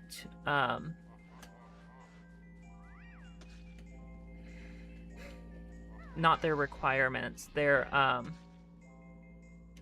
I don't know the word for it, but it pretty much proves that they're capable of doing the job.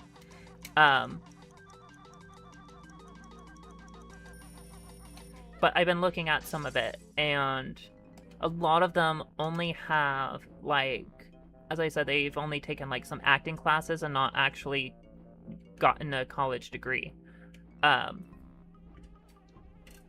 So knowing that, I feel I would be at even more of an advantage if I actually got my degree instead of just taking an acting class. I thought for sure the Jiggy was here. No, wait, it's up here. We unlock that one later. I'll have to use that again.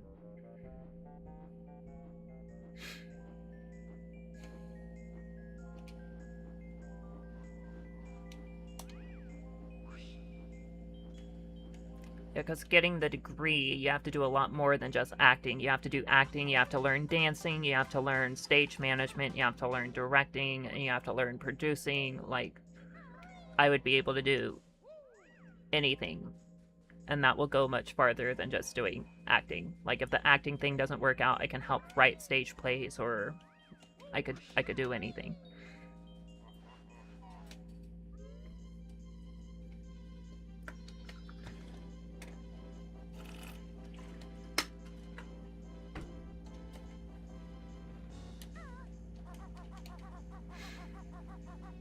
we have to go erase this Burger King mascot again.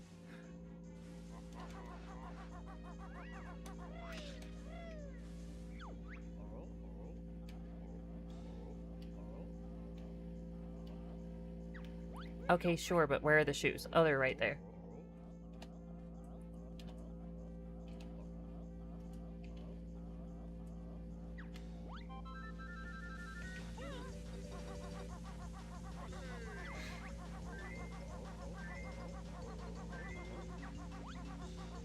Of course, this is a nod to their NES game. What's that? How do you pronounce that? Slalom?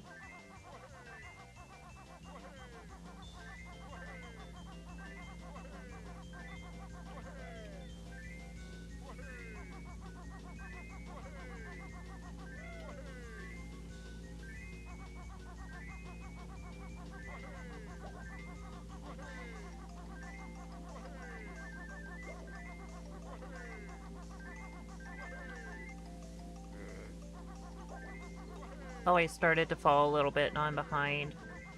Great. The trick is to, like, barely stay in front of him the whole time, so you're, like, blocking him and he's, like, pushing you along.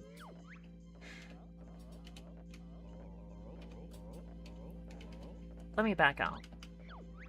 No, no, no, no, no. I want to be in the right stance before we start, so I don't waste any time. There we go. Now let's try.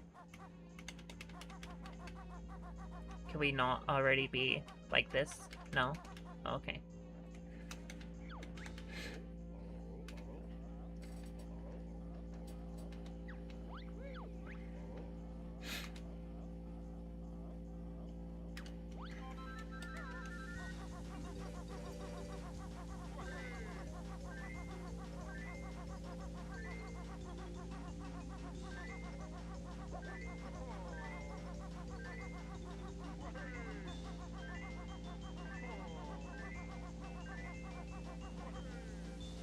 No!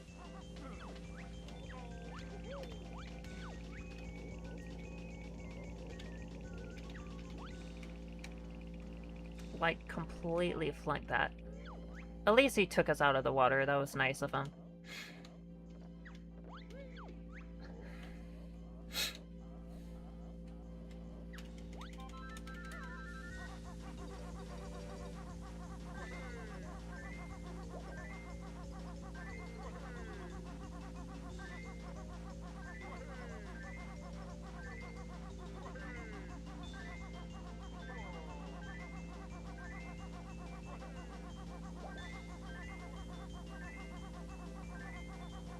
Oh, he is way behind this time.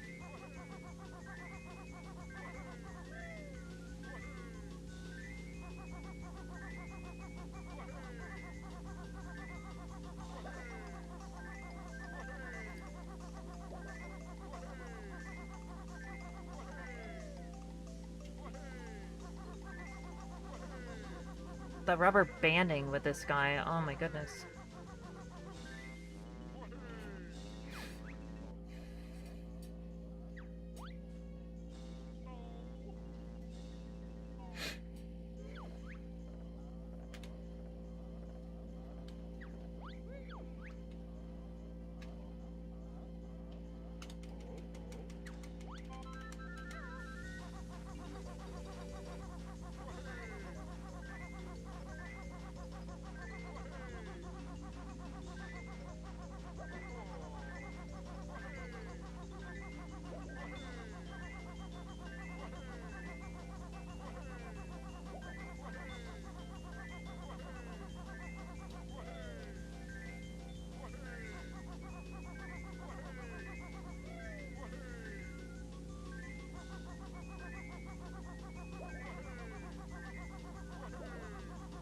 You pushed me out of the way!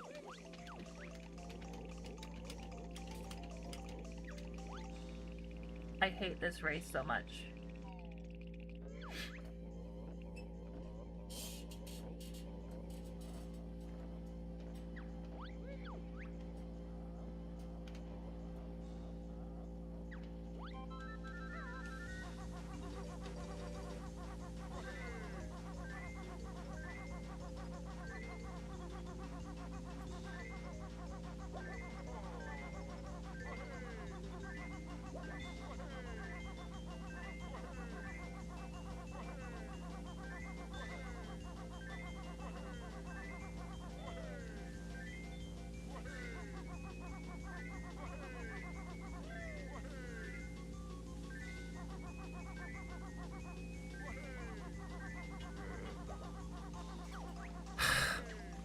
He did it again.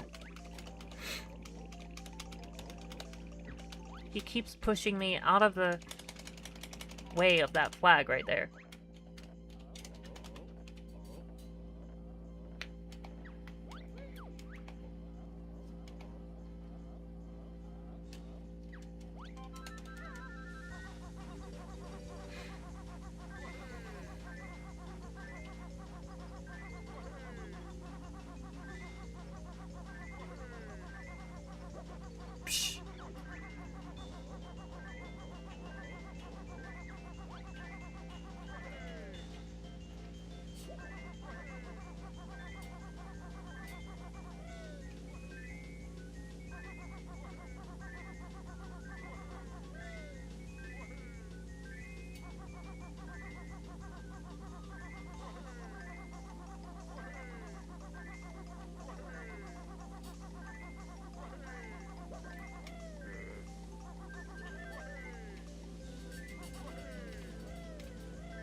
Alright, let's try this again.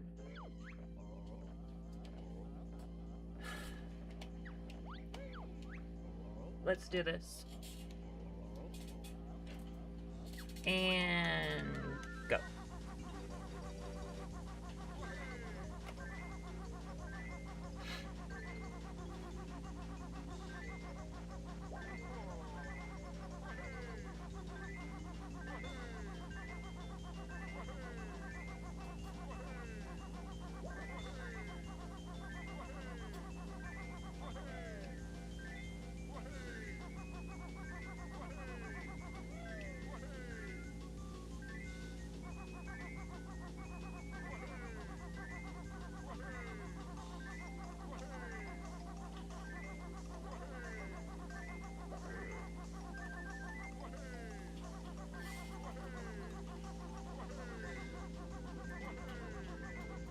He keeps pushing me out of the way at that part.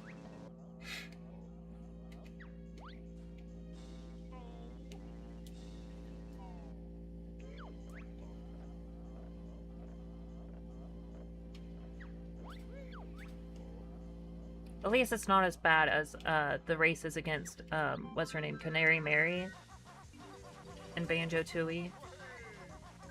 Excuse me.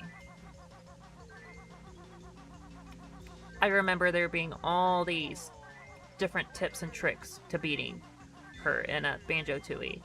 And come to find out, it was simply the programming for the rubber banding in the game. You couldn't let yourself get too far ahead or they would come rebounding back before the end and beat you.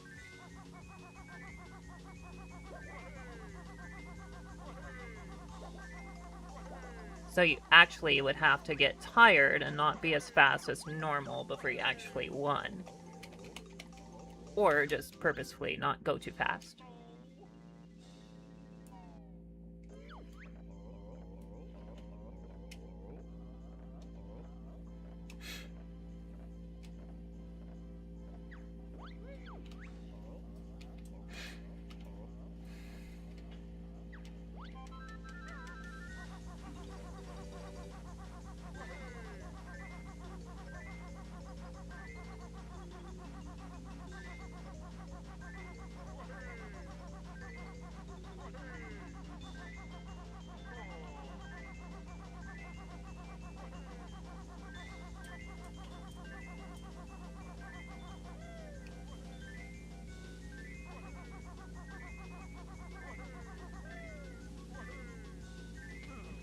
No! Dang it!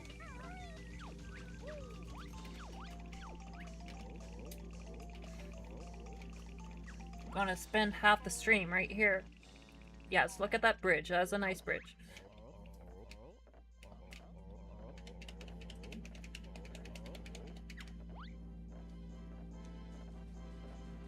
Oh, the Canary Mary, yeah. I used a turbo controller once, but the third-party controllers never really worked that well. They would always go out. And so eventually I was stuck with my first-party controller with no turbo, and I had to figure out the actual way to win was to not let yourself get too far ahead. Like, keep yourself ahead, but don't let the gap grow between you and Canary Mary. Otherwise, they're gonna get this great boost in speed, and, like, you are not gonna get back ahead.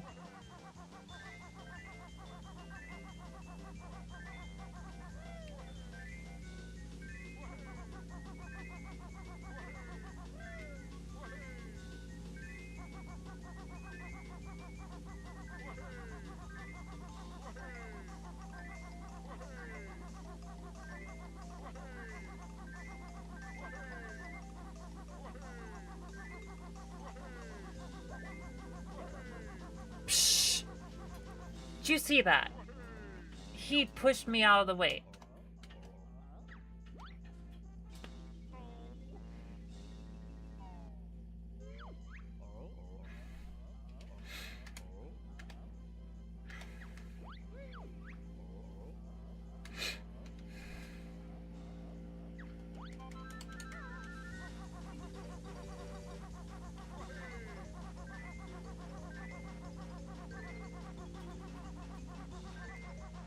Excuse me.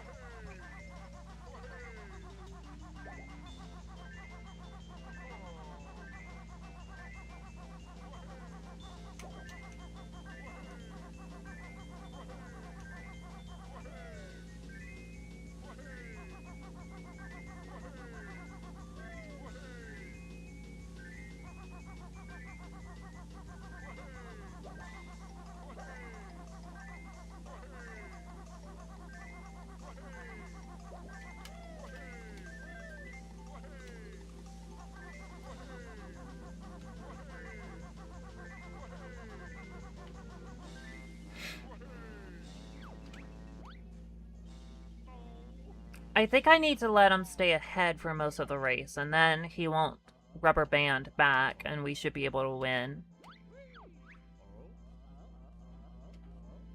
Because the rubber banding should be able to work both ways.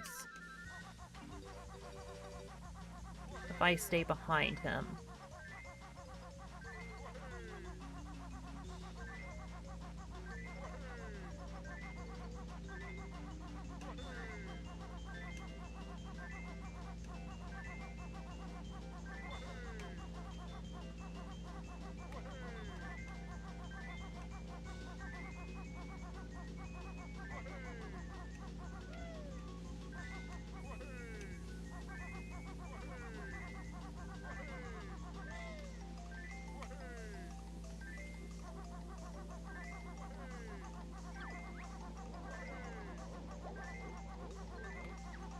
You're right, I'm not trying.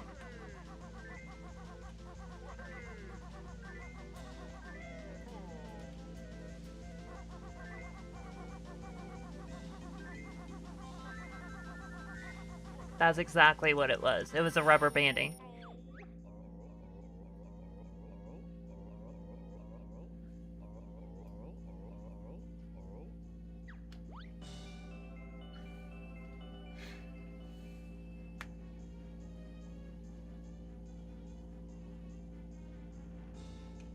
Yep, that's how I would otherwise do it. But as you saw, I stayed behind him up until the very end of the race and then sped ahead, and I was able to win. It's because he doesn't get that extra boost if you're not ahead of him.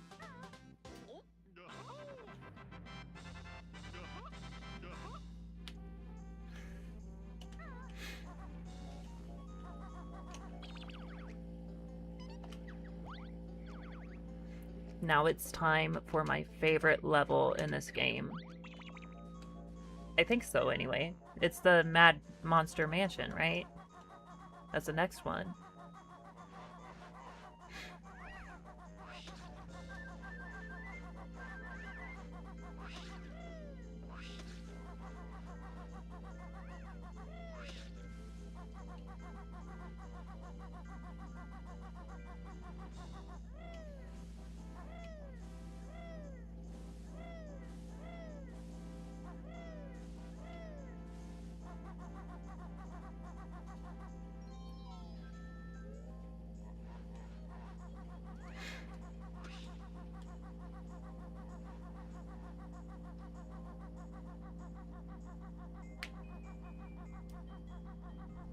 Yes. Conga, I guess, was the boss of a... And there was a boss of Treasure Trove Cove as well. What would be the boss of Gobby's Valley, though? Oh yeah, the little mummy hand where you have to get the Jiggy. If you want to count those as bosses. As you say, I would only really count the final boss of the game as, like, the one true boss in the game.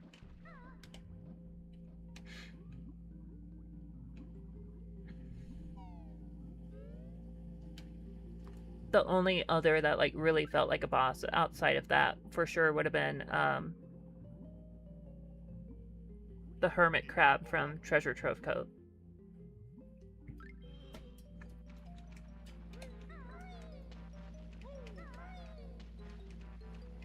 Although it was a particularly easy boss fight. I believe this is where we do the unlock for Mad Monster Mansion.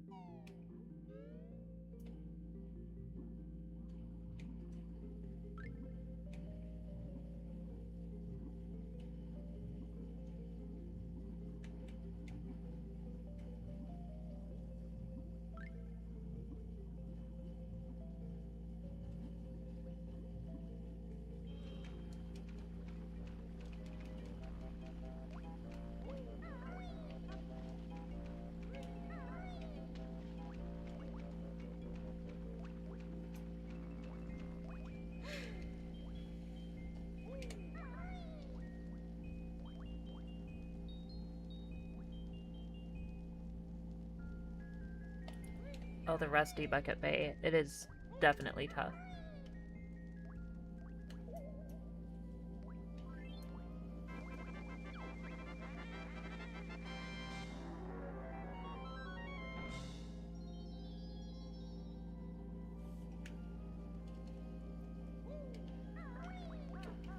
Oh, I did not realize that was there. I have to go back up for it. Yeah, definitely it was a lot easier with the rewind functionality on the Switch. Well, I think I actually played on my original Switch, not the Switch 2, so I used the suspend points, and it was a lot easier. We are not playing on the Switch, though, so we do not have that.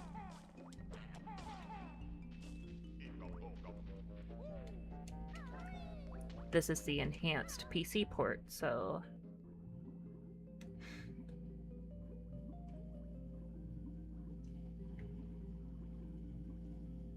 And anyone that wants to argue I should not be playing the PC port because the Switch version is just a license to play the game and not you actually owning the game. I do own the Xbox Live Arcade version of this game as well, so... that I paid for to own, so...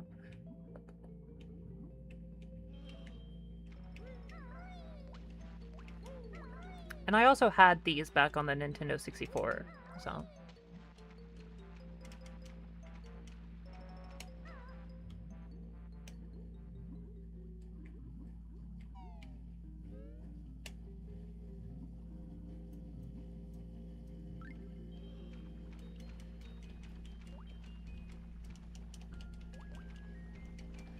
I believe the switch to raise the water level is going to be over by the Mad Monster Mansion.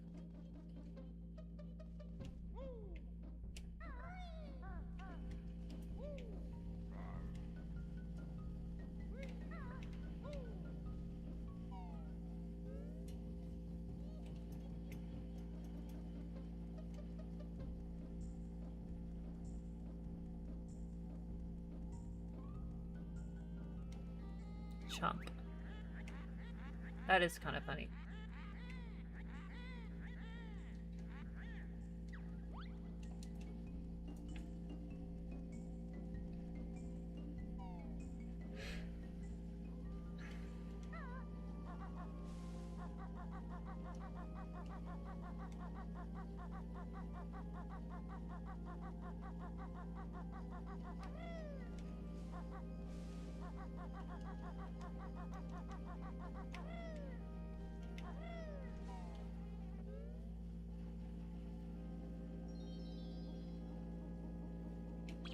All right, so we are going to take a brief intermission at this point. Let me actually do this.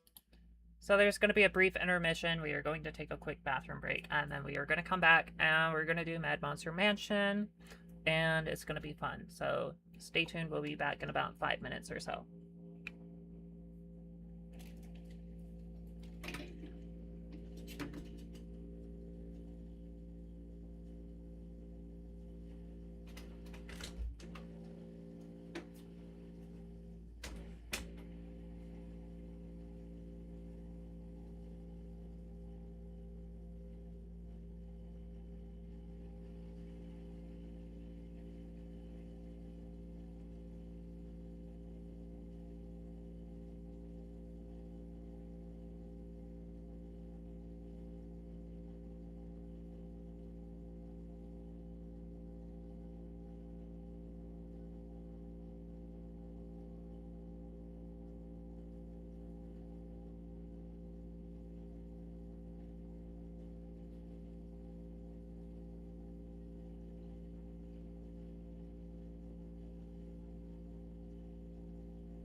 Alright, and we are back.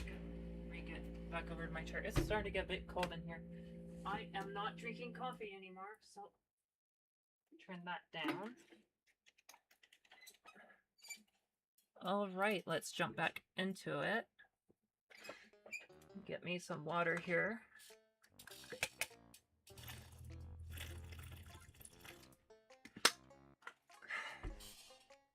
Dang, I was thirsty. Alright, let's get started here. My favorite level in the game.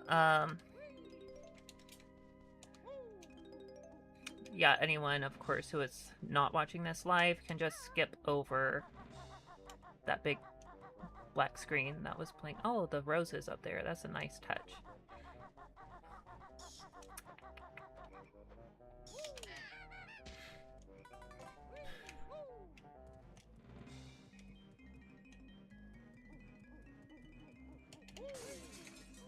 I love that door knocker.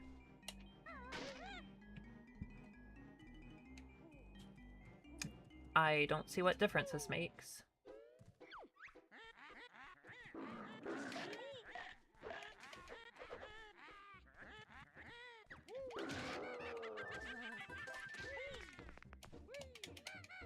It's King Carol!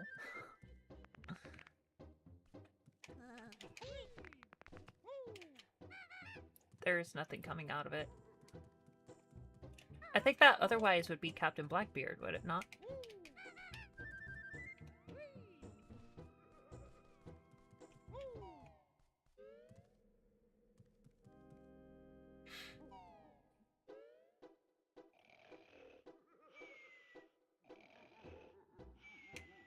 We cannot step on the floor, he's gonna wake up.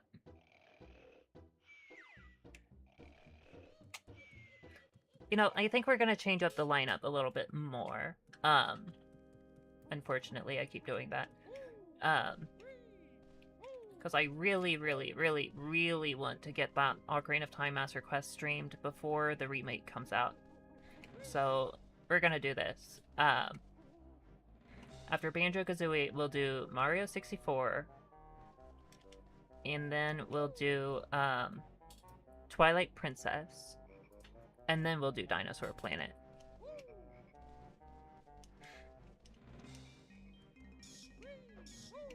Well, actually, let me rephrase that. We'll do Twilight Princess, Four Swords Adventures, and Ocarina of Time Master Quest, and then we'll do Dinosaur Planet. That is what I meant to say. A lot of Zelda. We got to, we gotta hurry and get Master Quest out of the way before the remake comes out. There's Captain Blackbeard. There's a picture of him from Banjo-Tooie. I actually kind of like that better. Because that hasn't happened yet.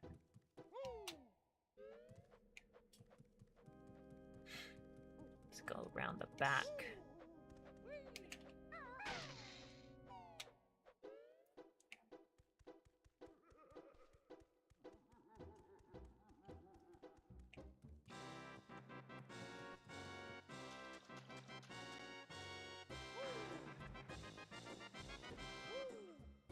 We got one of the stop and swap eggs.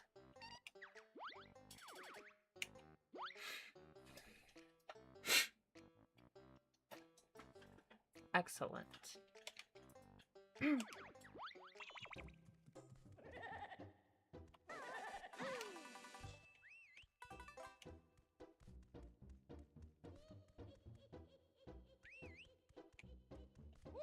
Then I believe there are 2 eggs in Rusty Bucket Bay.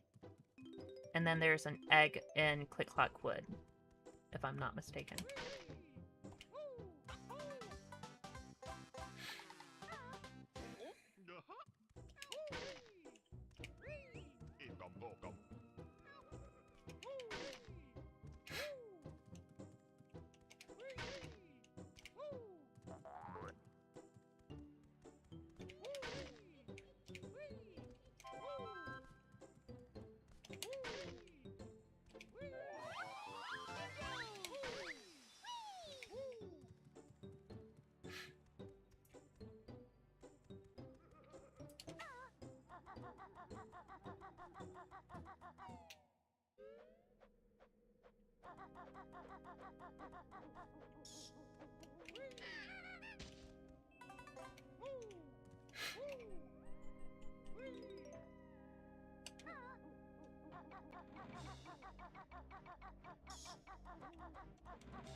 That's Crocodile Isle.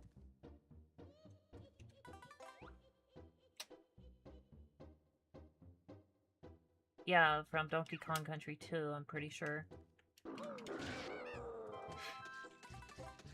Which we actually do have that in our lineup.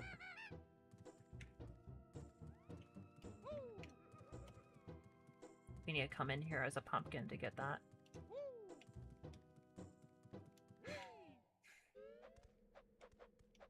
Unfortunately, there is not a surviving E3 build, or at least none has been leaked yet. But there is a effort to restore Donkey Kong Country 2 to kind of what it looked like in that E3 demo. And we will be streaming that version of the game.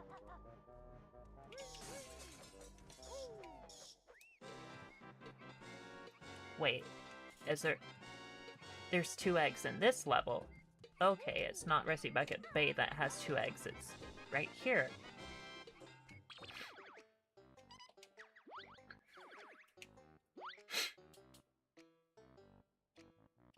Interesting.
Yeah, I would probably have to agree with that.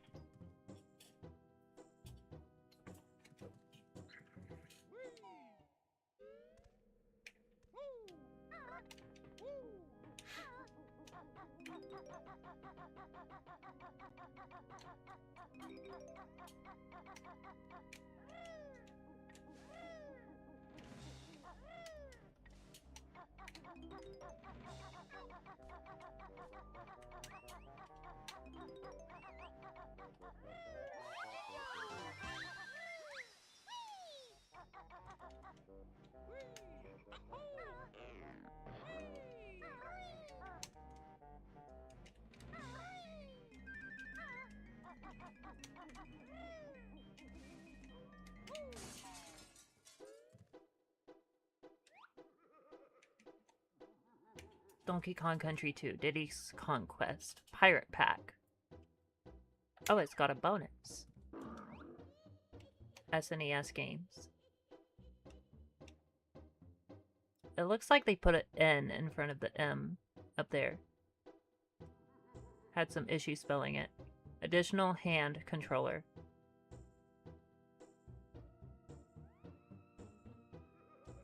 That's pretty cool.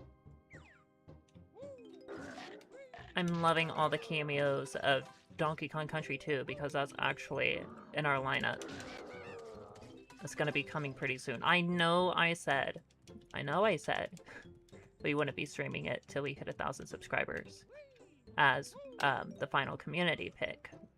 However, in trying to put together a stream lineup that includes games that were shown off at E3. The very first E3 showed off a version of Donkey Kong Country 2, so it's actually coming sooner than you think.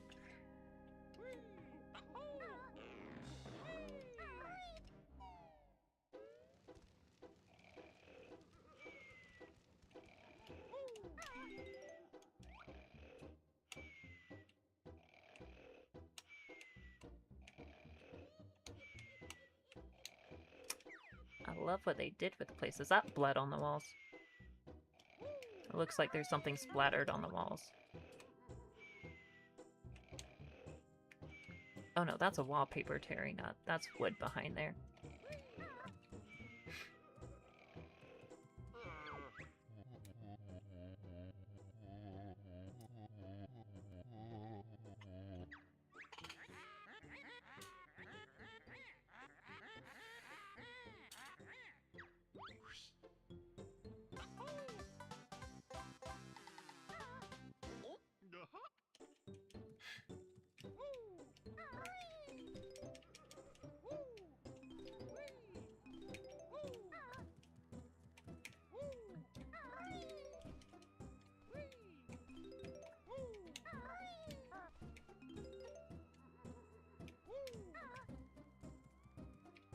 For a spooky level, maybe.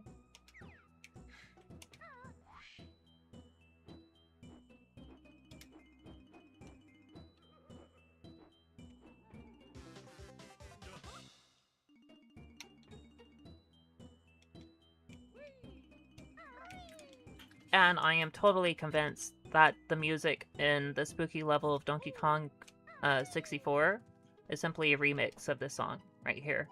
And they mixed it with the arcade Donkey Kong music.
Is there a letter puzzle where we don't spell Banjo-Kazooie?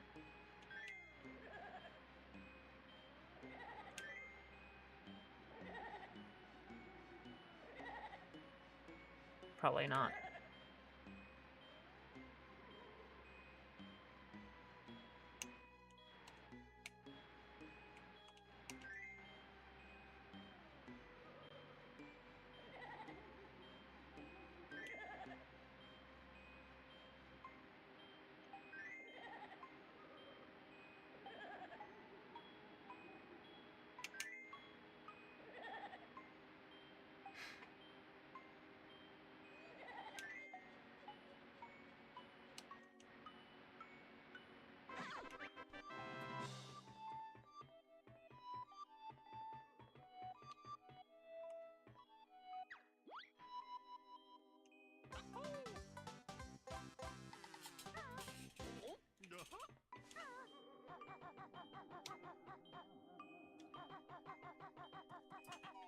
I kind of thought the giant ghost would be the boss, even though you just snuck up, like, inside him.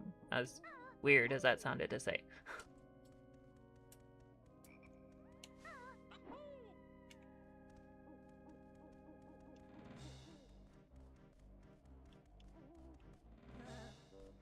There's gotta be a way to climb up there. No? Here we go.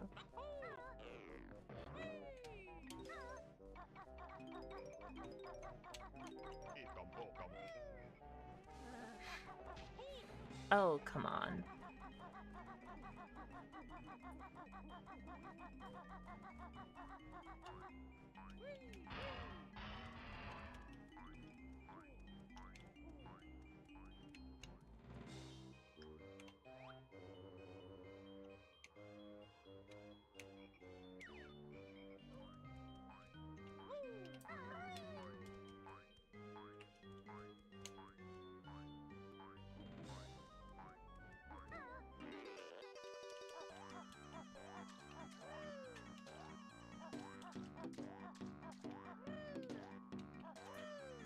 Yeah, there's no way to get up there. We need to come here as the pumpkin and get that.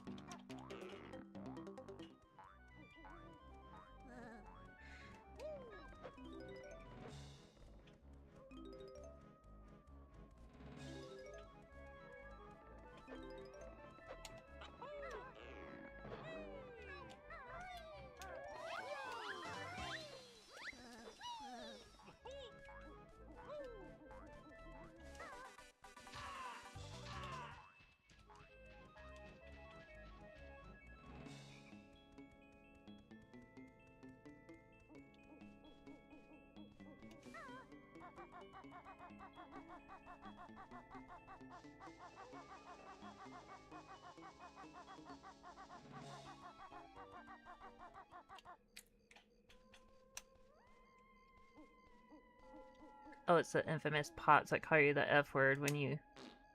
Thank you. Oh, it actually sounded like thank you that time. Okay. I swear I always heard something different. Thank you. Thank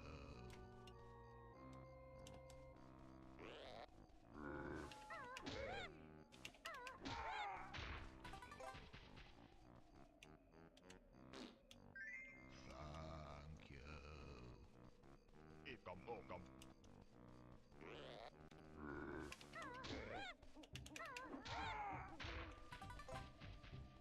In the original, I swear it sounds like something else.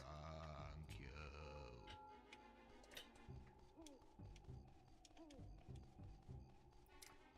In an interview with Grant Kirkhope, I believe, he said, I think Grant Kirkhope might have done some of the voices for Banjo-Kazooie. I think it might have actually been his voice that we just heard.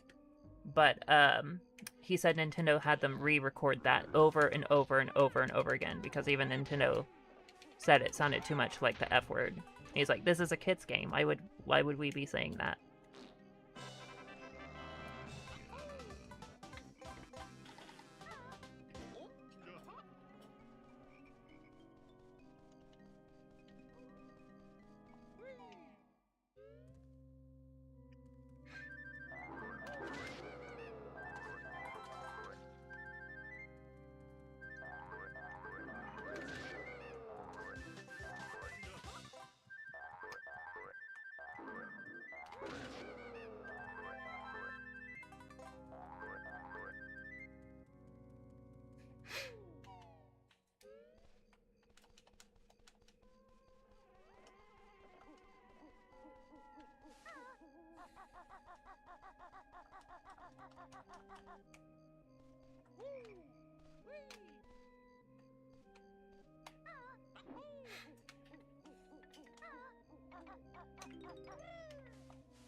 Psh. It fell right off. Oh, let's get back around.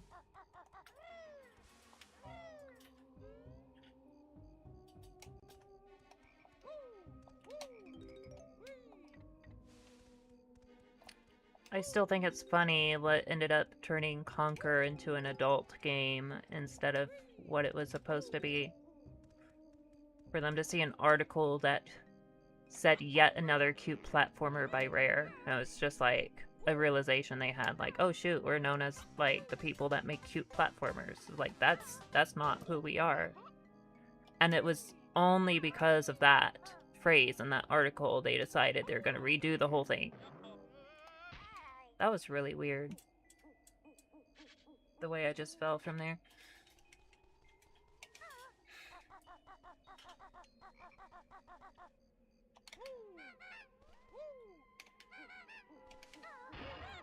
There we go.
Oh, that's not gonna work. Okay.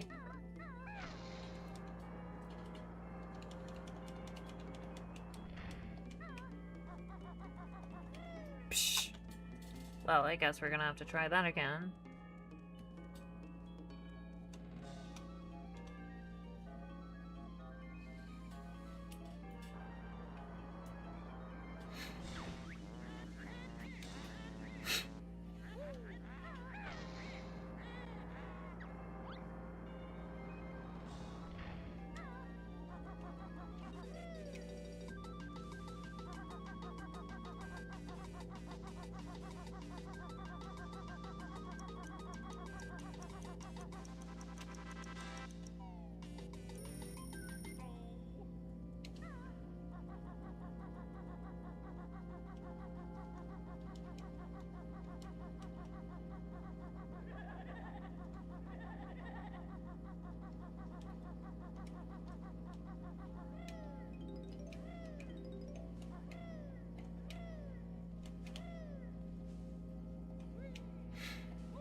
Oh, come on. Get up there.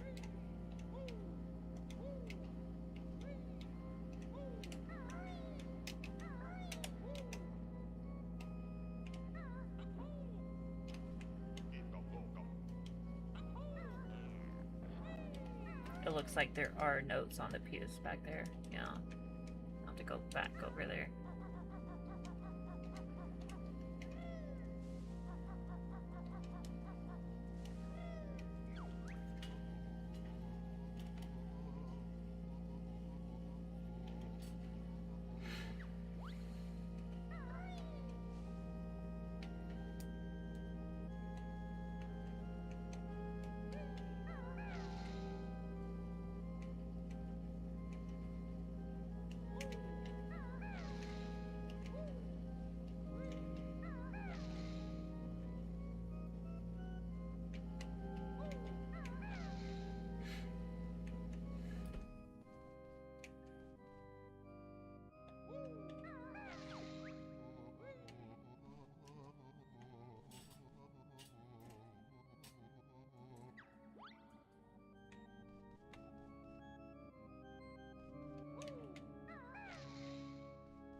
Oh no, I thought he was hitting that one.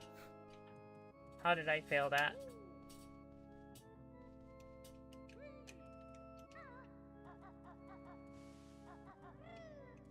Grabba for sure.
Makes sense to me.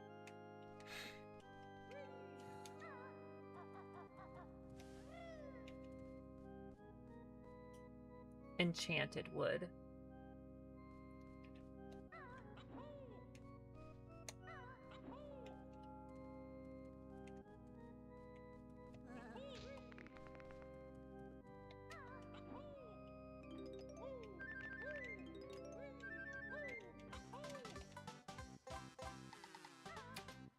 That adds up.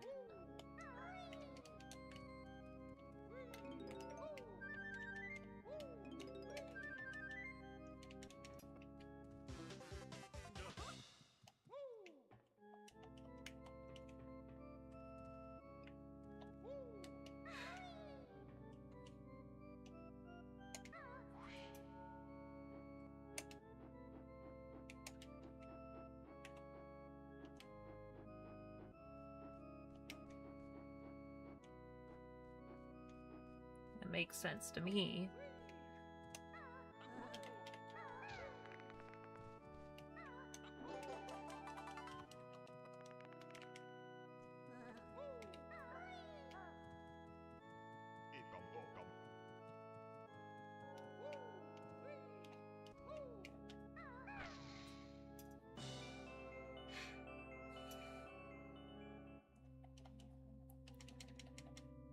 Jiggy is in the eye of the beholder.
some interesting eyes up there.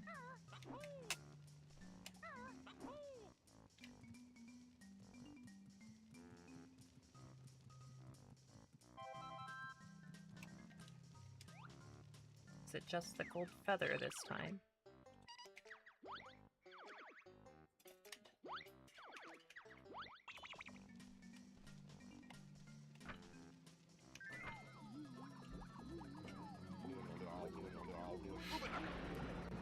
Ubanaka. Right.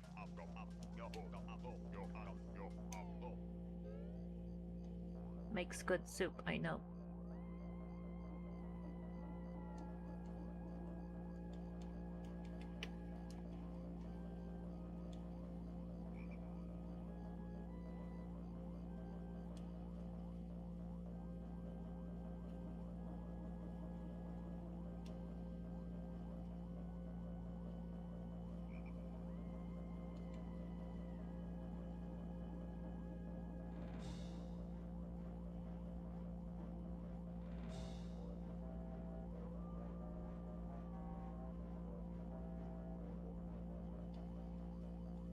Gotta be a way to get up there.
Alright, now I could die and everything would be okay.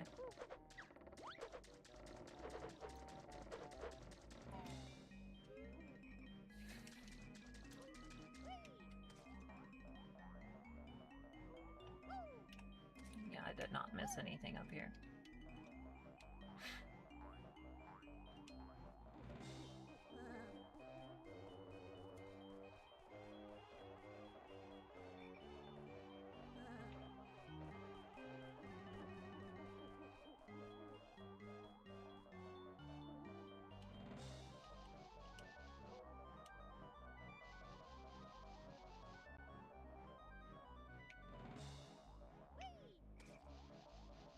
There should be a hole over here somewhere.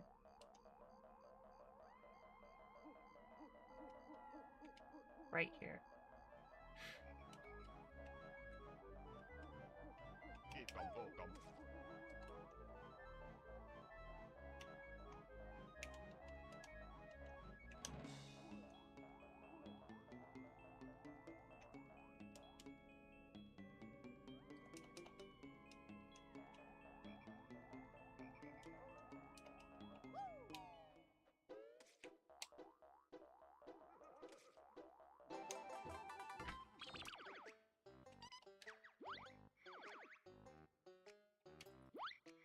So we just need the last two jiggies. Am I happen to know where they are. So one, we have to go down the pipe. The other, we have to go down the toilet.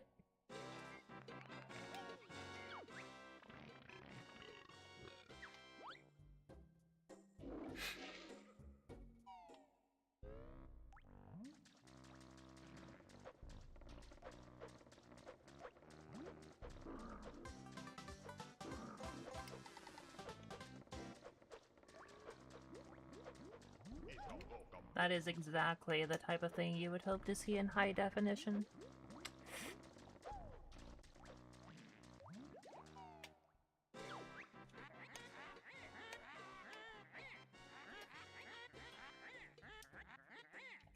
Bear, I'm a pumpkin. What are you talking about?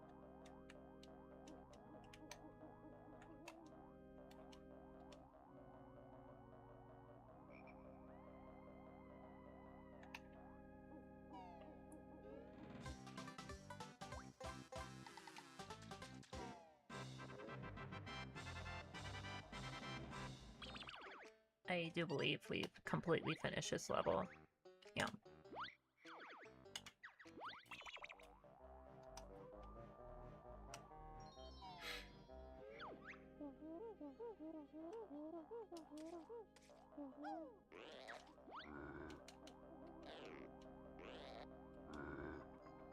No, stay away.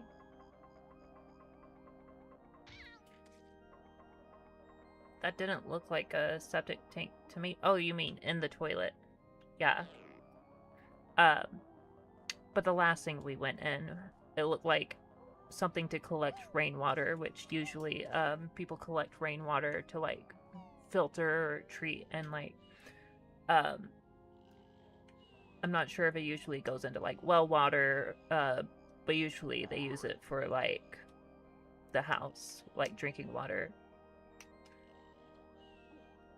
So we just crawled through the toilet and then we went into the drinking water.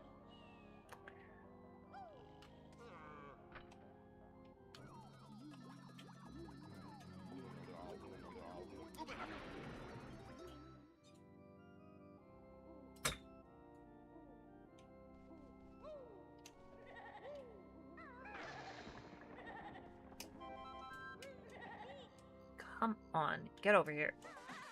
There we go. Yeah, face me like a ghost. Oh, I have some good news for the Final Fantasy fans in the stream. We just purchased the entire Final Fantasy 13 trilogy here today because it was still on sale until the 25th. I was not sure if I would get my next pay stub by then, so I went ahead and bought them as they were on sale. I think we got the whole trilogy on Steam for like $18, so it's not bad. I did not want to spend $18. Of course, it was 18 before tax. After, I think it was like 22. It was 18 something anyway.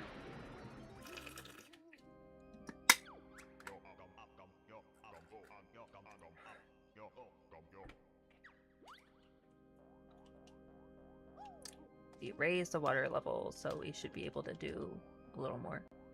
Or did we lower it? No, we raised it. But yeah, so we'll be able to stream all of the Final Fantasy games. Except for, we did not get Final Fantasy XI because Final Fantasy XI on Steam was going for $29.99, and why would we pay $30 for one game when we could get an entire trilogy for less than that? About $10 less than that, so.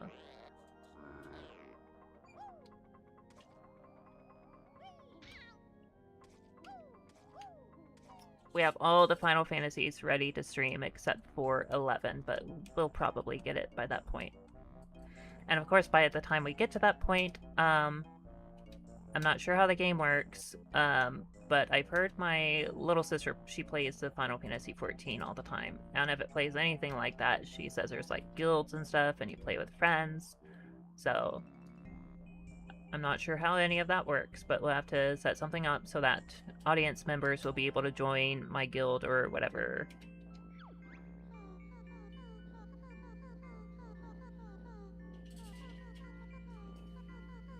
She has rotting fish hanging from the ceiling.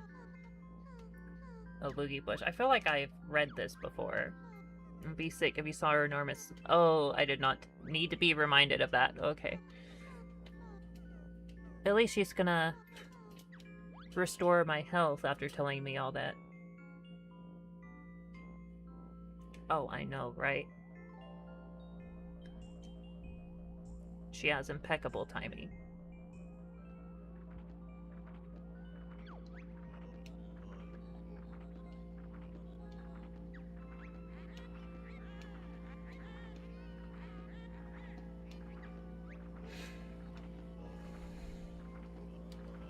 Red feathers on sandcastle floor in treasure trove code.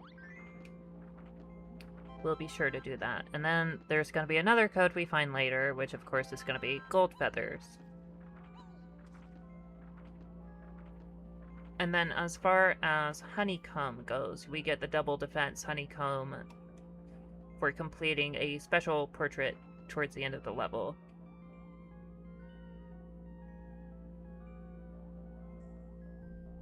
Yes. And I believe the one that we happen to get where she does the striptease is the one that is...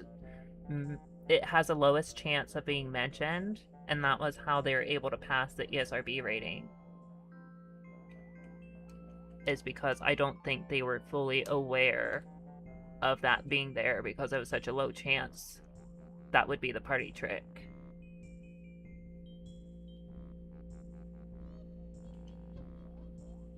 Yeah, that answer is what we actually got in our playthrough. That she does a striptease.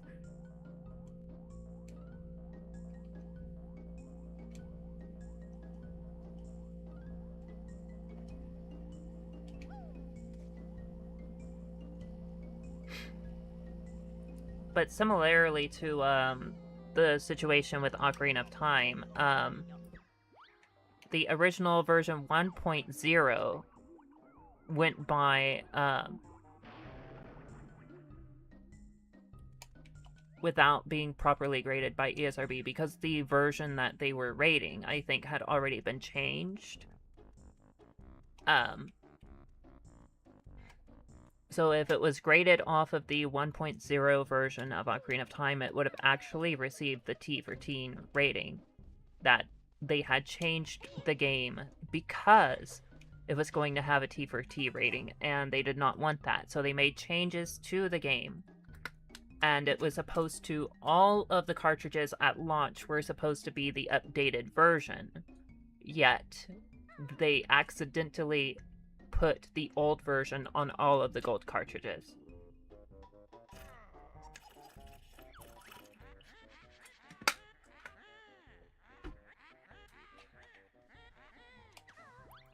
Which means that originally, you weren't going to have the blood in the Ganon boss fight.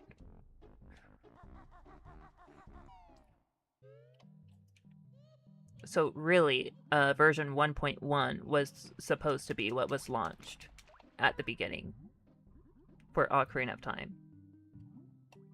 That was what was intended anyway. Let me see, I think I might actually be able to get another Cheeto page before we go to the Sand Castle.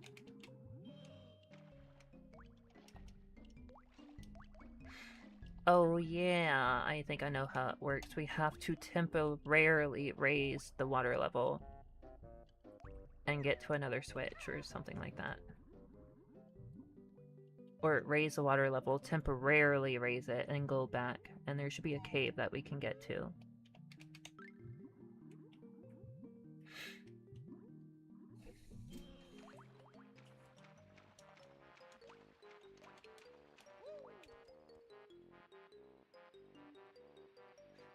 Yes, but the red blood is what specifically would have made it a T for teen rating. Gonna raise my mic up a bit. Kind of hurting my neck trying to lean down to speak on this thing.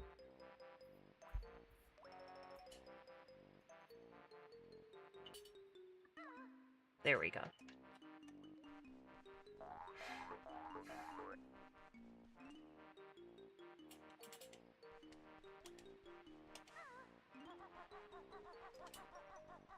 I believe it was only the 1.0 release that had the red blood in it. I believe it was admitted that it was a mistake that was left in the game at launch. That it was supposed to all be the same content that was on the version 1.1.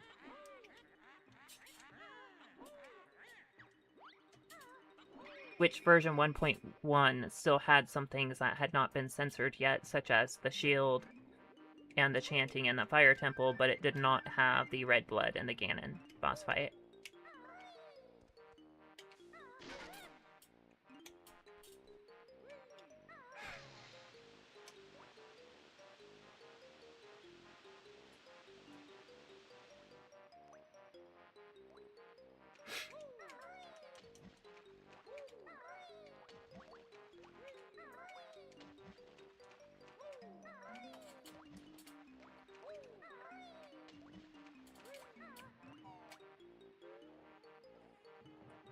And of course, by the time version 1.2 came around, the shield had been changed and the chanting had been removed.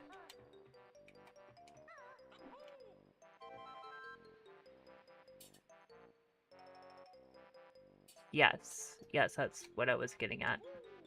That only the 1.0 had the red blood. That was never intended to be released. They accidentally put it on all of the launch copies.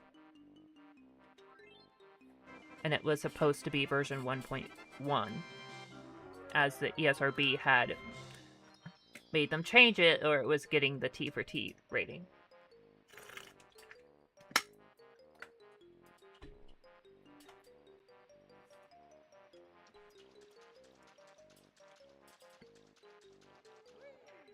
And then 1.2 is when they went and they removed the texture from the blocks and the shield, and they changed the chanting and the fire temple.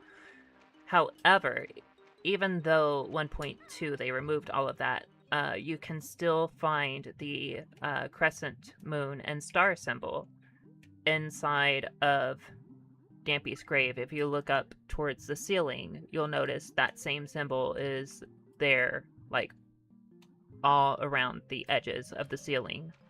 So they forgot to remove the symbol from that one area. And I believe it might have actually still been on Ganondorf's cape. Because I believe even in some of the future games, some of them, I don't think all of them, but you would actually still see the crescent star symbol on Ganondorf's cape, and that would be the only place where you saw it.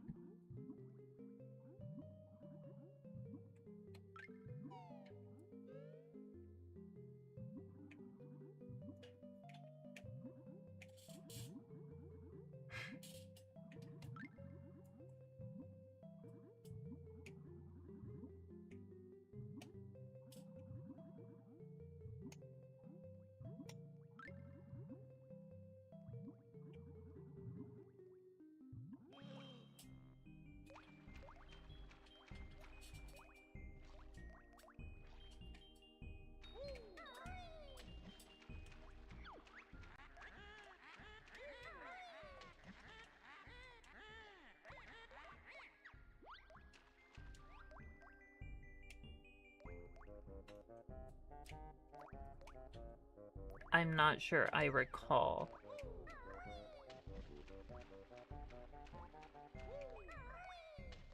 Is that the fish?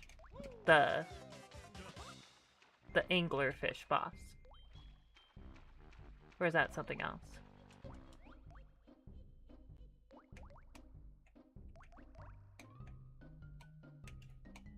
I think it was just that life that I can get.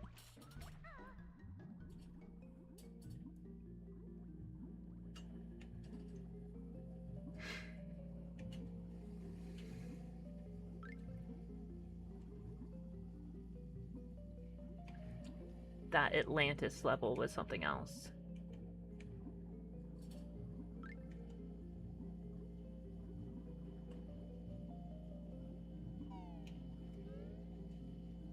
Wasn't he in Atlantis, though?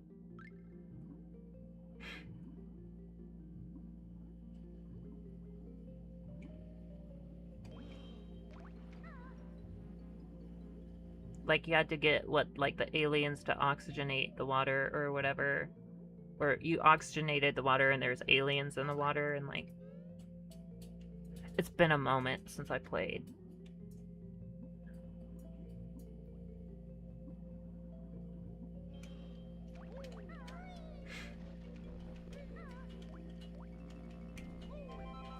I was actually playing through it on my Switch. I think I got up to, like, Witchy World or something, and then I stopped. And I need to pick it up again. Of course, when I do next time, it's going to be with a capture card, and we're going to be streaming it on the channel.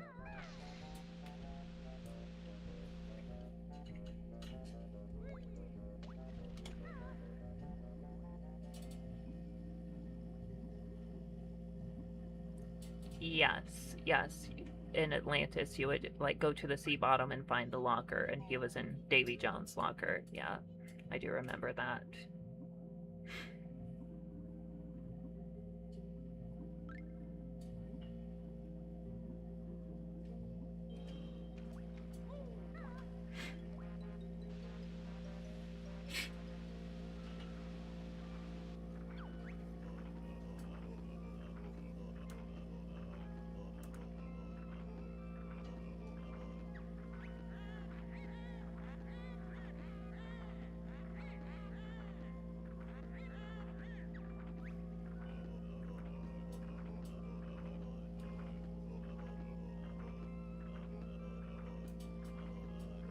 Gold feathers.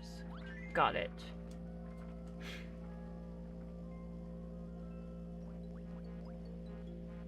So now we can go enter red feathers and gold feathers. I was an idiot when I was younger and actually wrote these down when he would give the codes. Like, I would forget. It's like, oh my god, I need to write this down. And then, of course, it wasn't until after I had put the codes in and everything, and, like, I saw, like, what I would get, I was like, wait. You know, I'm just putting in, like, the inventory that I'm getting. Like, I did not need to write that down. I think we actually have a shortcut. No, we don't need to use that. We have shortcuts in this layer, but it's not very big anyway, so...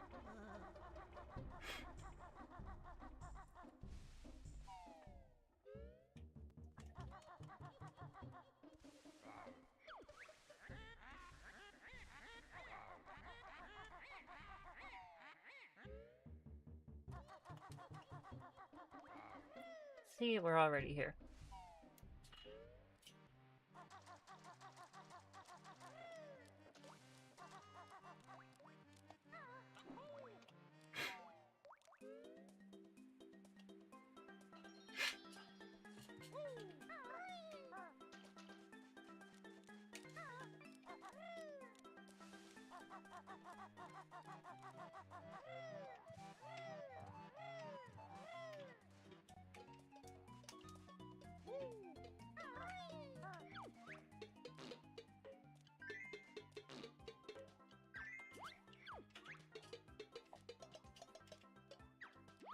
Gonna empty the water.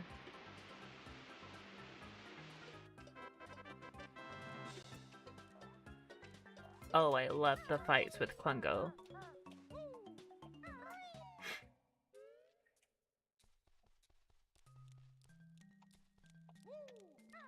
And he would look, like, obviously more and more beat up each time you fought him.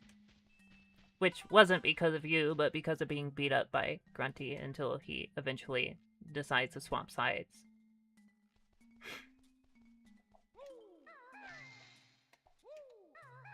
Really big redemption arc right there.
even with all of these upgrades, the final boss of this game is near impossible.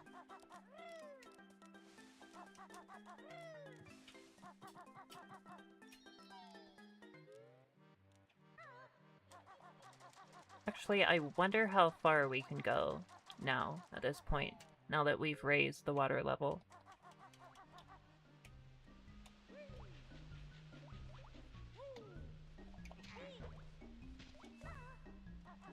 Actually, while we're down here, the next level to unlock would be Click Clock Wood.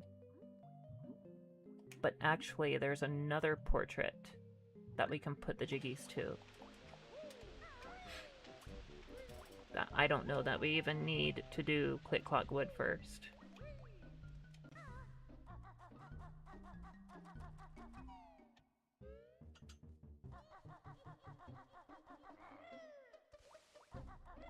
Oh, I feel it's still difficult regardless.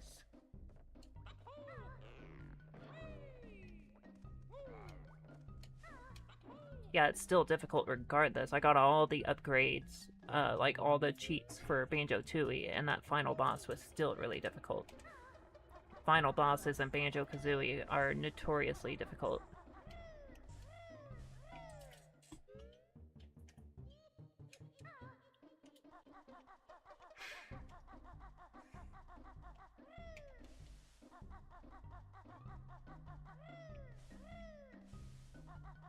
I think there's actually a switch that we need to press to make the platform appear for Click Clock Wood to put the jigsaw pieces in, if I'm not mistaken.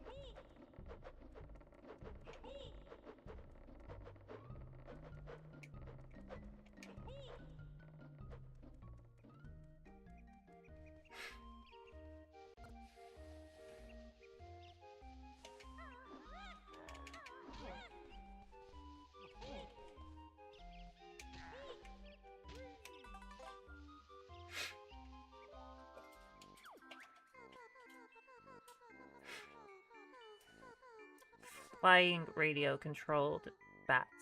Actually sounds pretty fun. This poor guy called Greasy Grant was her first and only boyfriend. When she was younger, Grunty used to have a mad vulture as a pet. Well, that's pretty cool.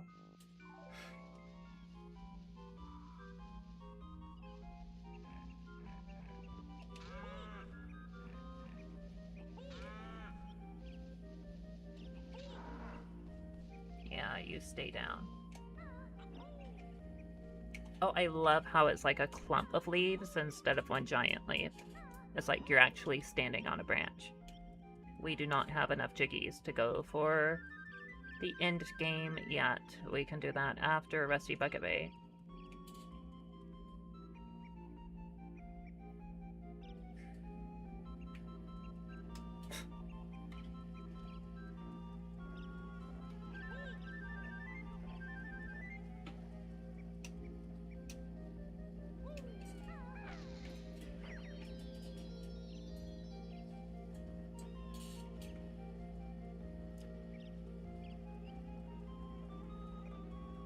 Yeah, there's actually, I feel, a lot more ramps in the game than there are, like, actual stairs.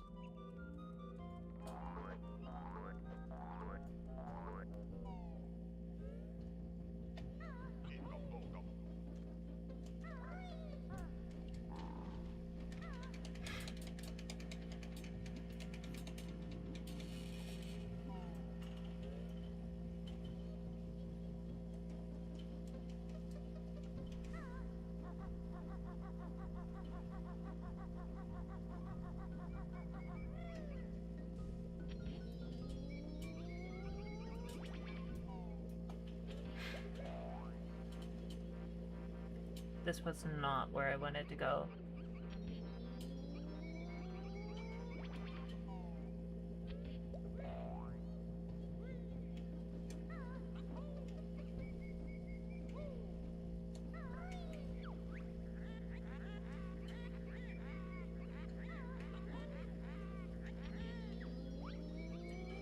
Why is she telling me that? That is not something you would want to tell anybody. Oh, I save money by not taking a shower. Or, like, can you imagine confiding in someone that your bed gives you a rash?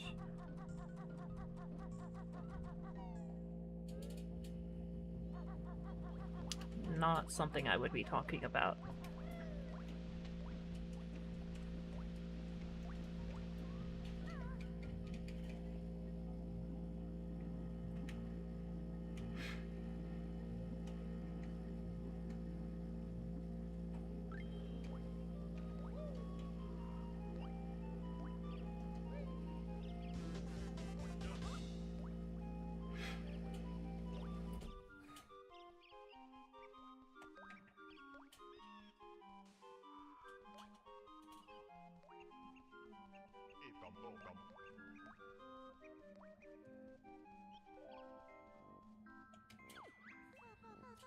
Ugly Grunty's nickname was Hog Breath at which school? I also know that sweaty gorilla feet is her favorite smell. Sweaty gorilla feet. Okay, she must have had a run-in with Donkey Kong at some point.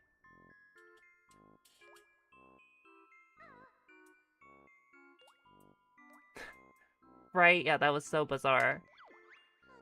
And the old hag's favorite color is gruesome green.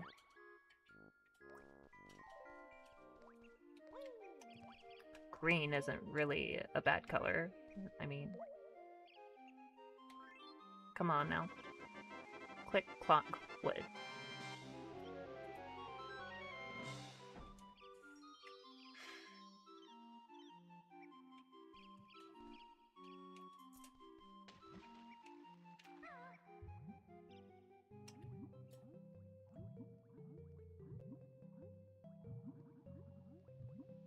And we are able to get to Rusty Bucket Bay, yes.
It would appear so.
Alright, now in this water we lose our breath twice as fast, and then we lose it at the regular speed while on the surface.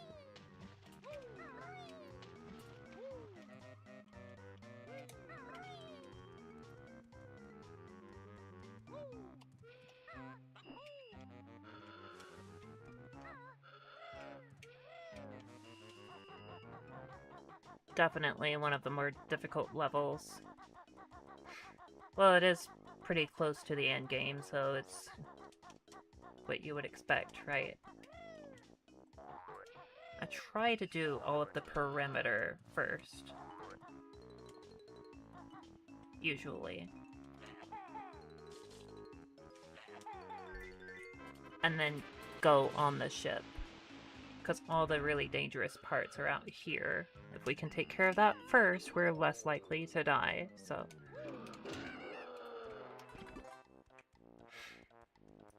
We need to feed it a bit more.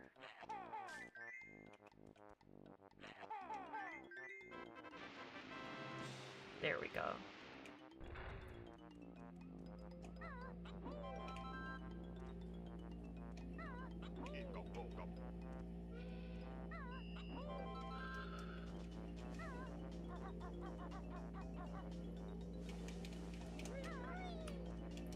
Well, that was dumb of me.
Oh yeah. Yeah, you're not wrong.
Yeah, it's over there with the beaver.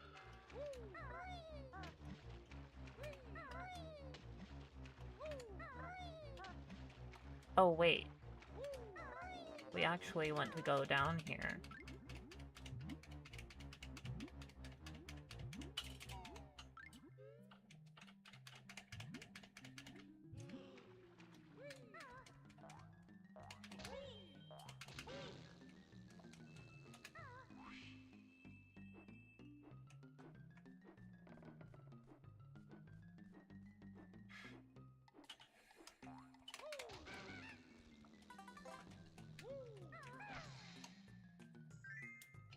Oh, we could have busted in through the window. Oh, that would have been easier. Oh, well.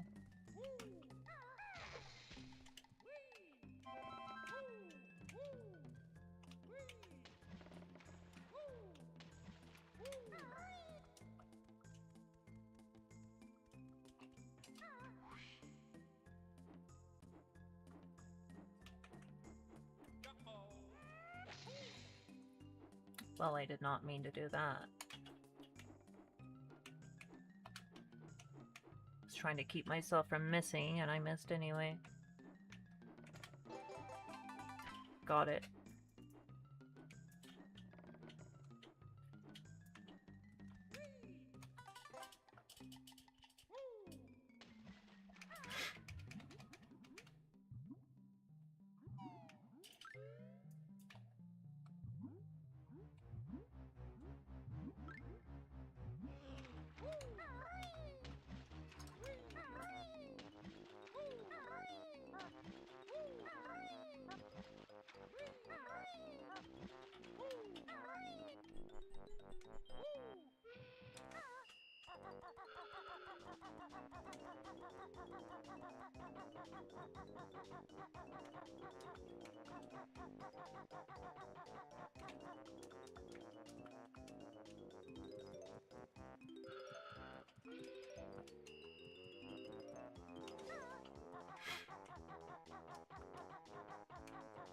Oh, we could not get in through the top. Okay, so we had to go through there.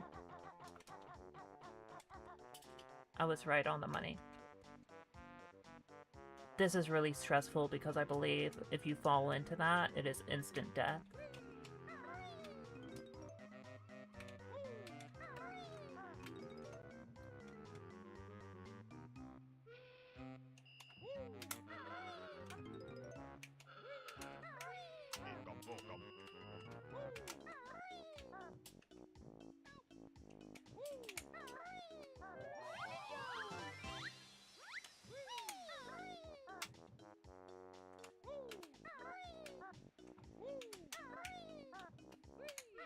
That was like the most stressful part of this whole level right there. I believe if we fall in, like, that would kill you instantly.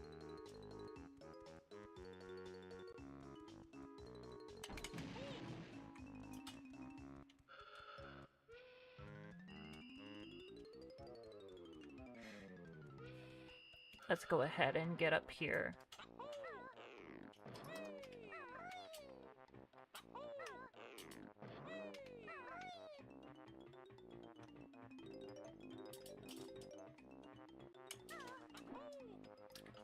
I believe that's part of why I do the parameter first. Because then if you fail trying to get those last few notes, you're not having to get all the other notes all over again. Because you pretty much just started the level. Okay, for this we actually have to go on the ship.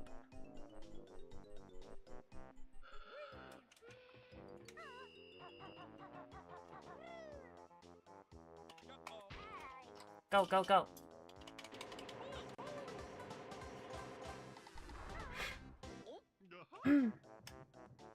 We made it. Alright, good.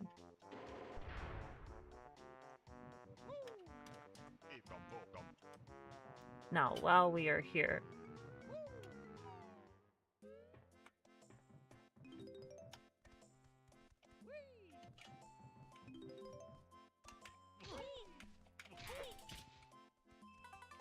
That is some shiny countertops. Got some eggs in the fridge.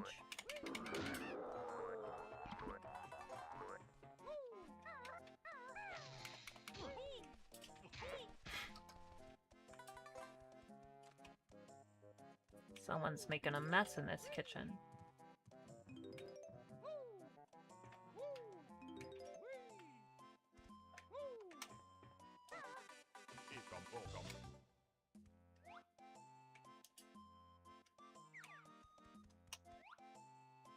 There's nothing in there.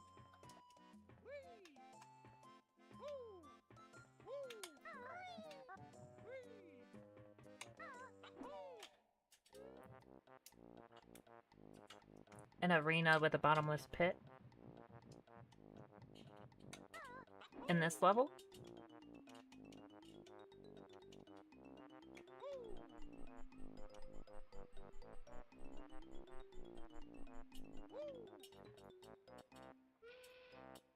I believe there's a number on the side of the boat, and that's the order we have to push those buttons down there.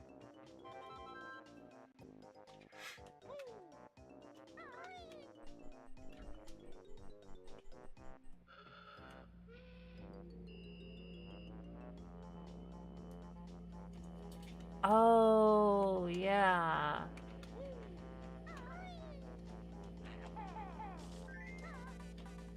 And it's instant death if you fall there, too.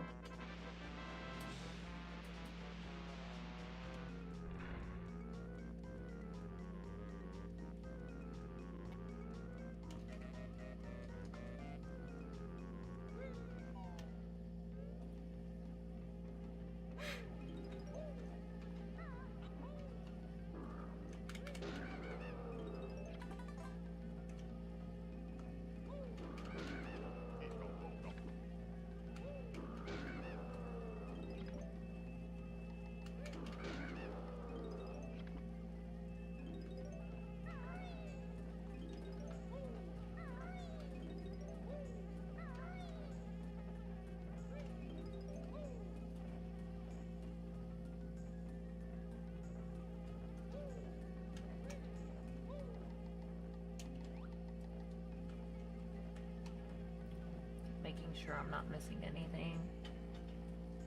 Alright, let's continue.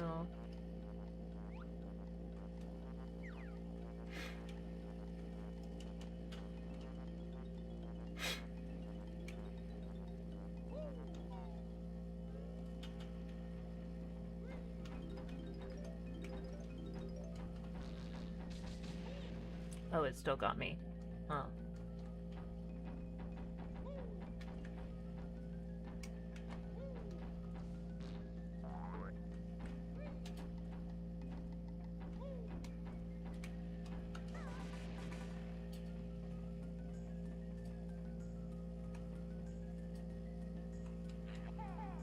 I see something that says DK on it.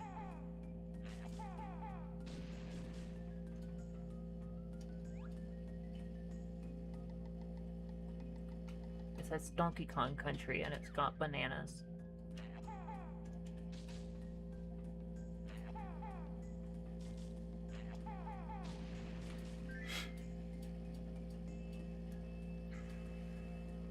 Oh, it's a gift from DK. That's pretty cool.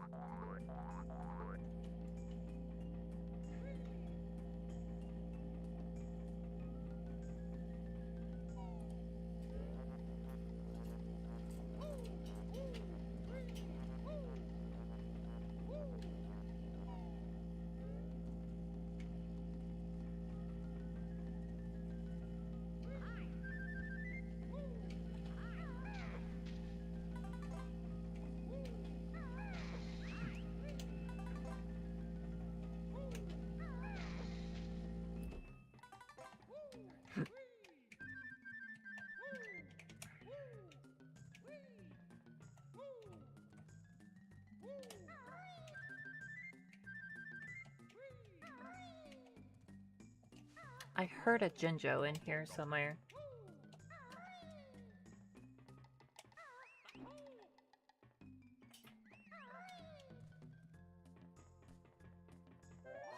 There he is.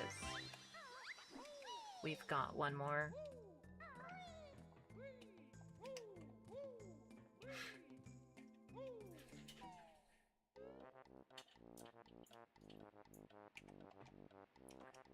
Nintendo would own like half of the gaming industry at that point. They would own Crash, they would own Spyro, they would own Banjo-Kazooie, everything.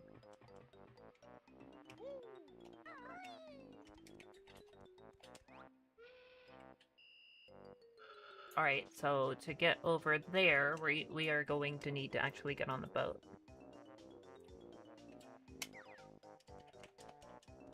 So let's go back. We're gonna climb this rope up there.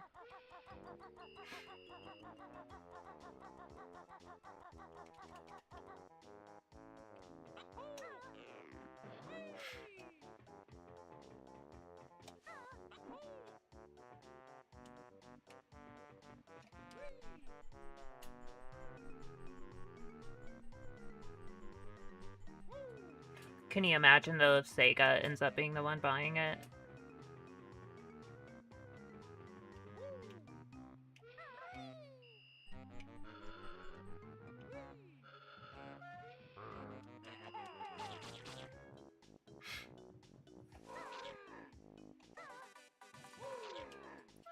Okay, so we cannot defeat them. That's good to know. Sega probably wouldn't have the money for it. But...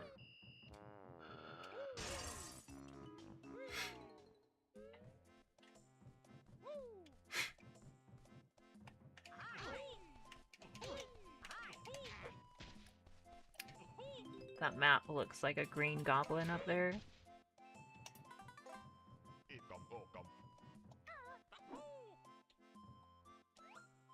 What do we got?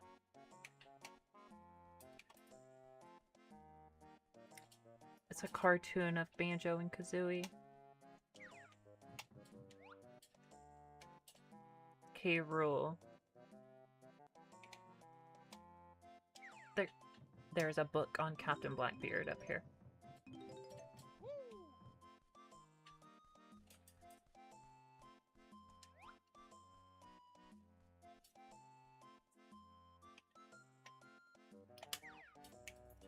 Yeah, but the thing is, Xbox helped push Sega out of the market. If they bought Xbox and took Xbox out of the competition and started making their own consoles, which they have already expressed interest in doing. They said if they could ever make a Sonic game that sold better than Mario, they would know that it was the time for them to make another console.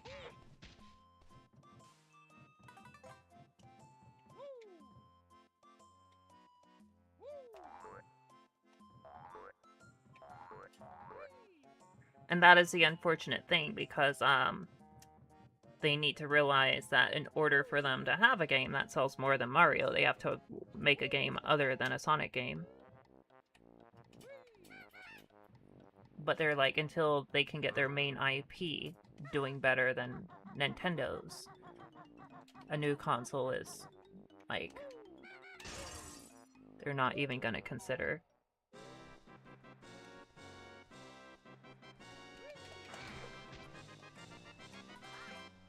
Exactly. But if you haven't noticed, they recently expressed interest in bringing back some of their other IP.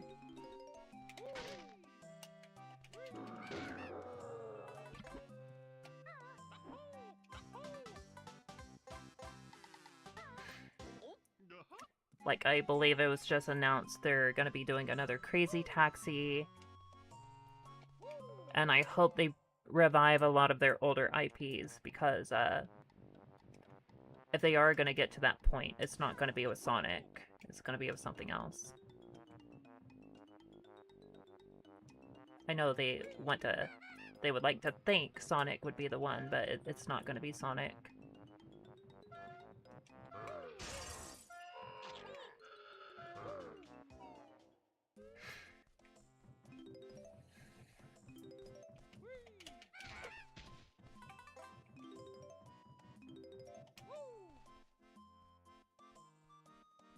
It's a picture of... Is that a picture of Barry up here? Or is that a picture of, Yeah, that's Barry. And there's a Perfect Dark poster up here, too.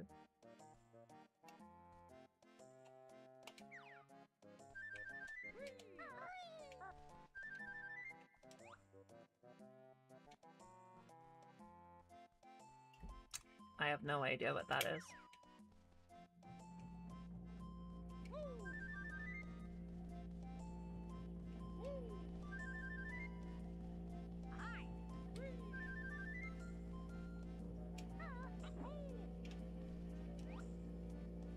Oh, that's so cool. They got the Pride flag up here. Happy Pride, everyone. It is Pride Month. And then we got Jet Force Gemini. And it looks like one of the little goblin creatures hugging one of the people from Jet Force Gemini. Guessing they're, I don't know, in a relationship or something. I don't know.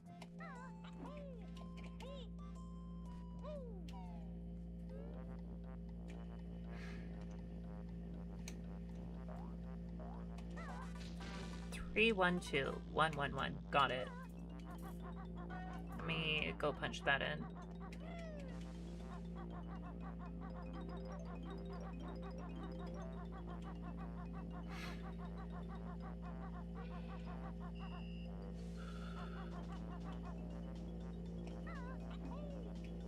I do not believe it's actually required of us to get all of the notes in the game.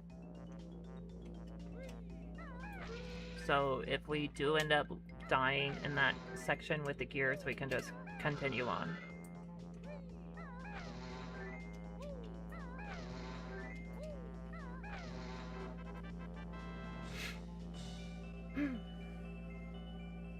I believe all it does is it unlocks that ending that's like, oh, you did good, but you forgot these stop and swap items, which we already got. So it's like, not a big deal. I believe there's actually a mod we could have installed to undo the note scores, though. And we probably should have installed that, especially before doing this level. I did not even think about downloading it, so...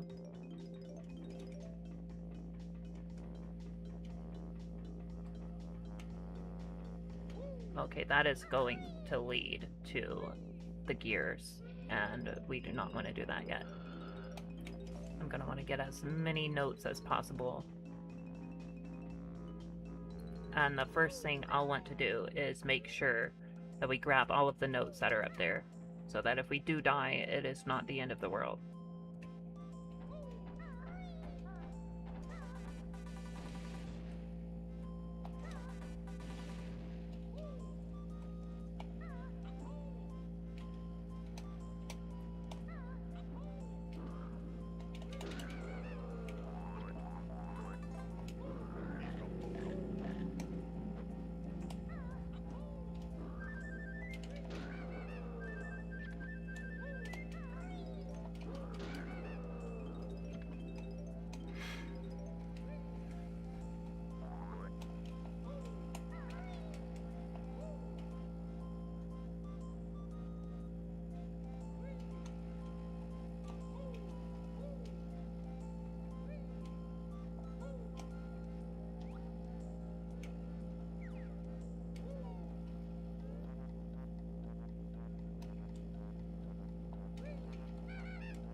I tried both of these already, I believe. Yeah, there's nothing there.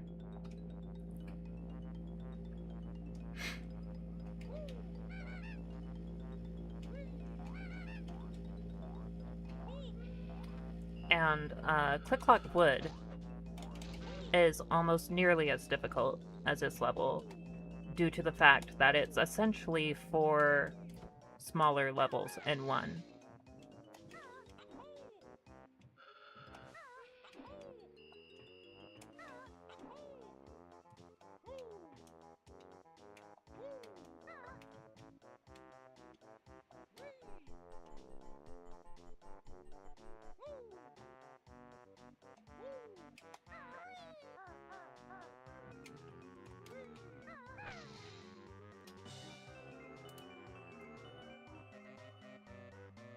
Oh, and I think we forgot to get the Jiggy that was in the eye of that statue that we unlocked earlier. I did not see that there.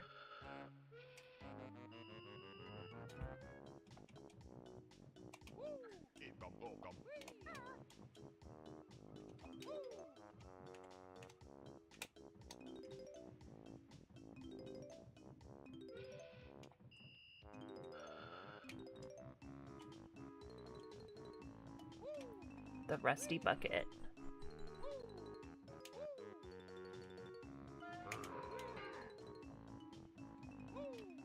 That was a close one.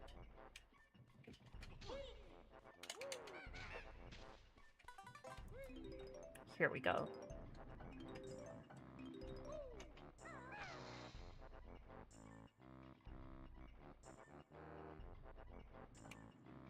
It's really important that we hit that.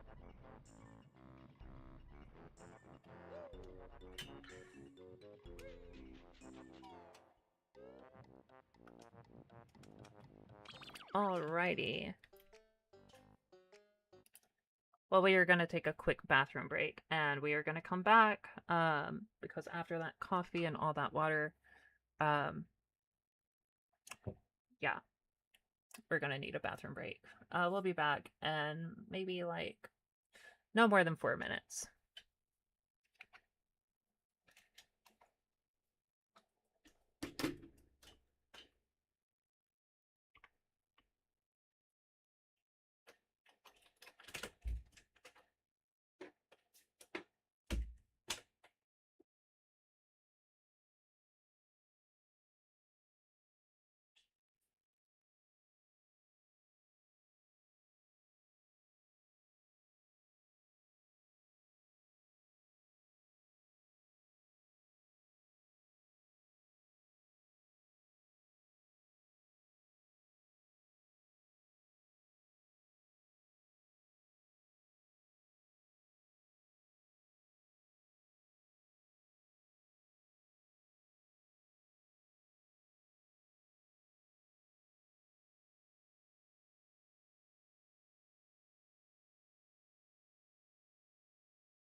Alright.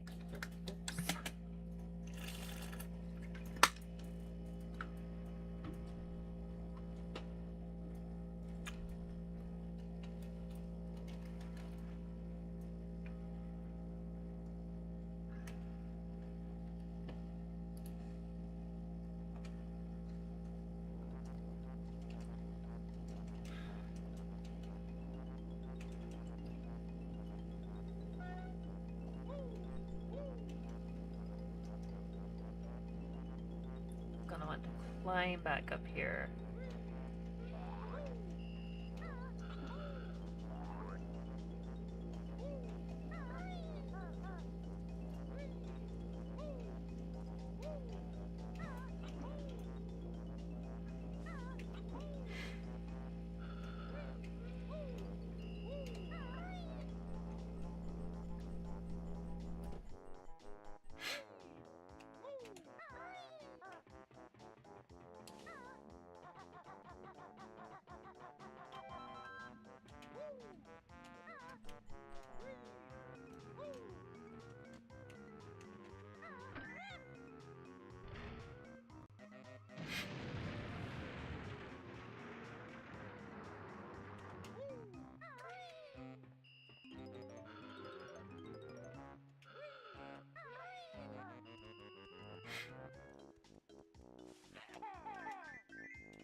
I'm pretty sure one of these has a hollow honeycomb just floating above it. We have to do a flip, flap, flip, or whatever to get to it.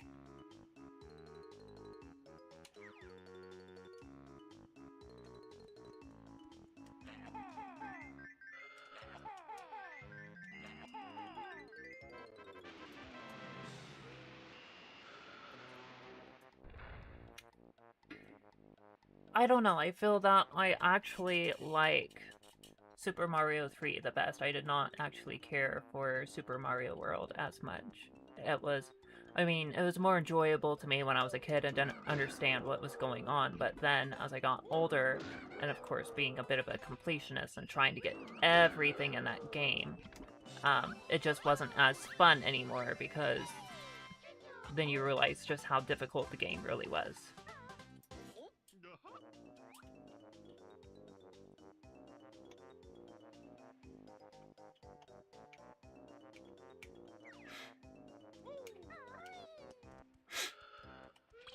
See, I got all of the Jinjos.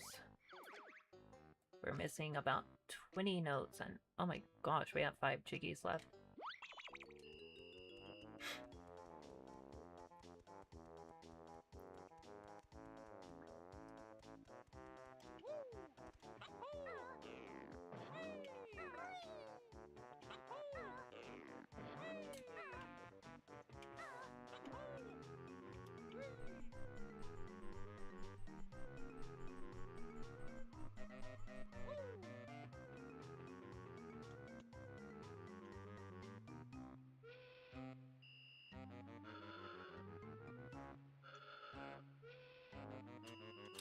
I kind of have a feeling about that. Hang on.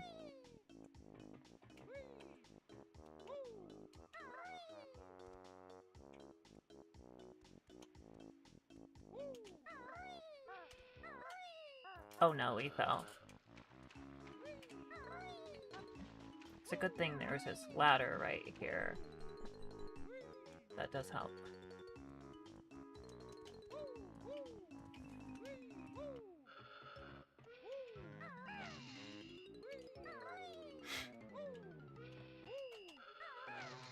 Oh, okay.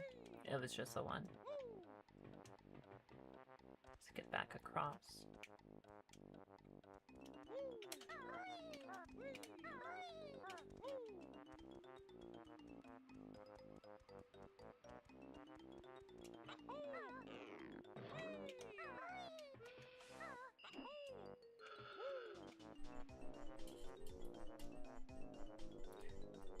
Even before the optional world, like, it got pretty difficult. Especially in that last world leading up to Bowser. Had a hard time with that boss fight also.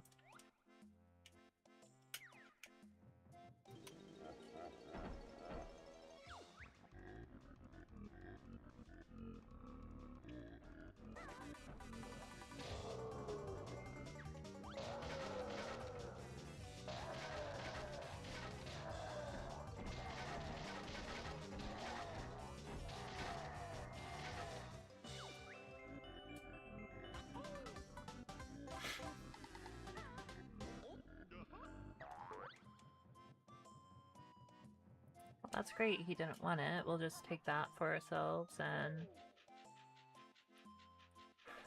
be on our way. I feel we have pretty much done everything except for that dreadful part that we've been avoiding all this time.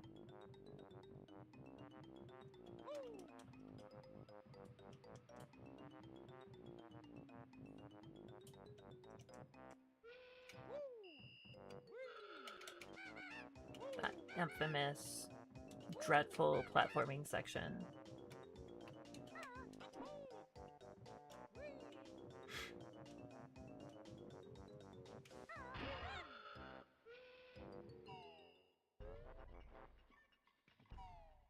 Actually, now that I think about it,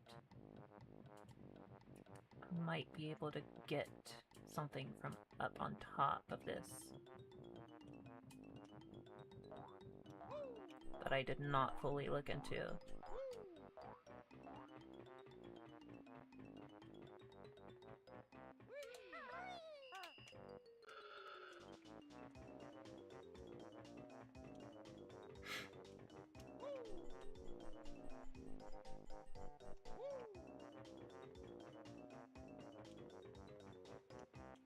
Yeah, there's notes going across here.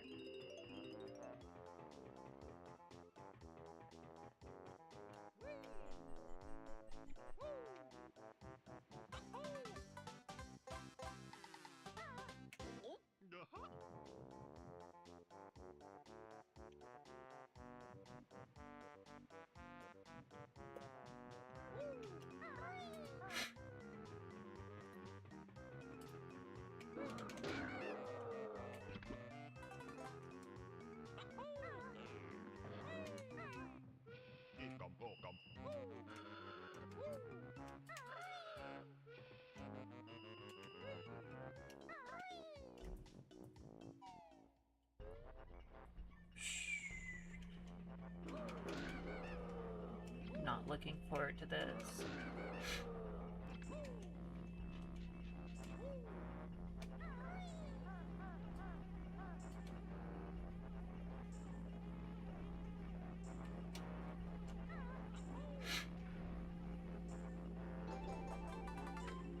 Well, I found the extra hollow honeycomb piece.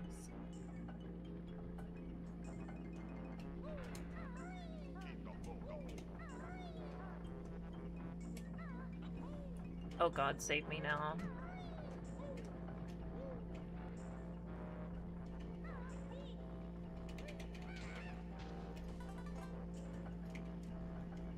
There are notes on either side.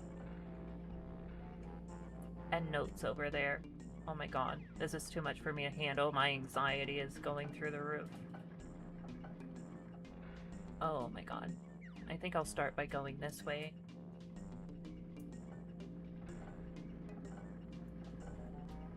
Slow down, slow down, slow down, slow down.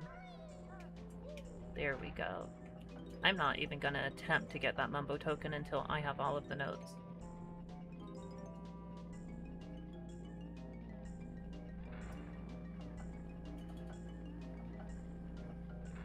Okay, it's always gonna stop like that.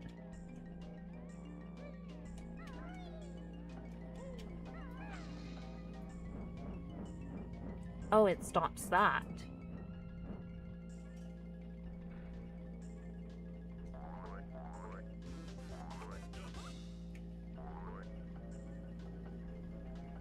I thought for sure it would be this here.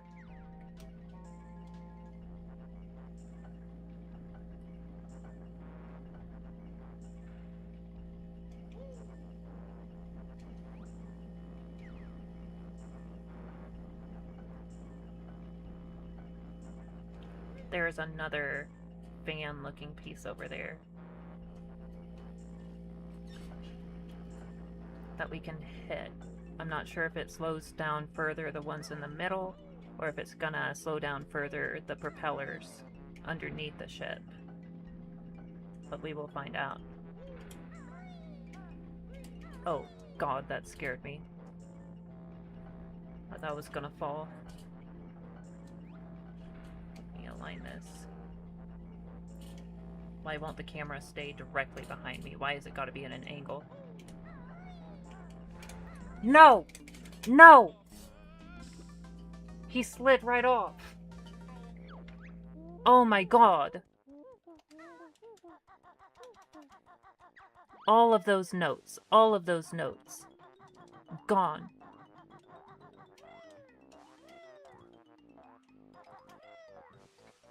I am so angry with myself right now.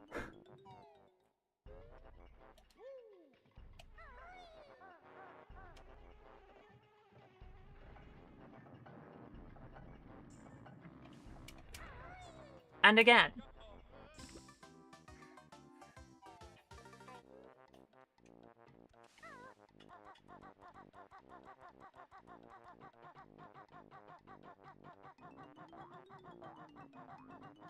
We're only 8 notes away.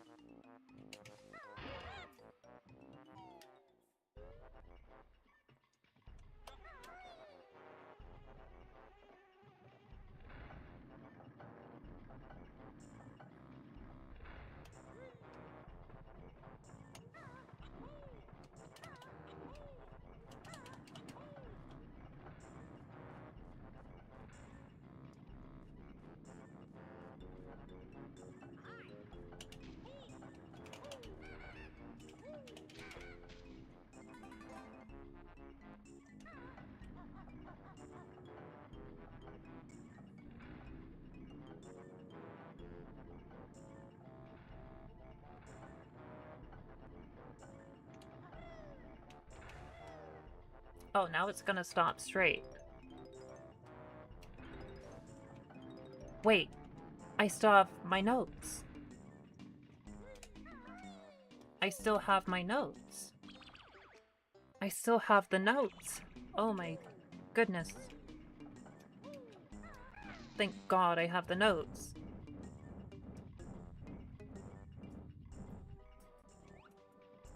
I do have to hit all the fan switches again, though. That is unfortunate. I have all the notes. I have them. Thank God. I'm not so angry with myself anymore. Oh, shoot. Okay, I am a little upset at myself over this. That was pathetic.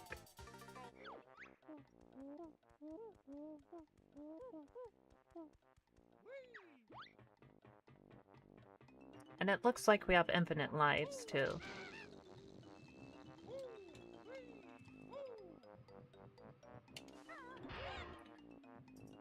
So I believe I did not have to download a mod for that. I think in the game settings of the decomp, you can set it to this. Why did I come back down here? I have to go hit that switch again. So that we can get that jiggy. And those last 4 notes over there. And then it looks like those 2 propeller switches down here, they slow down the propellers in the back of the boat. Like underneath.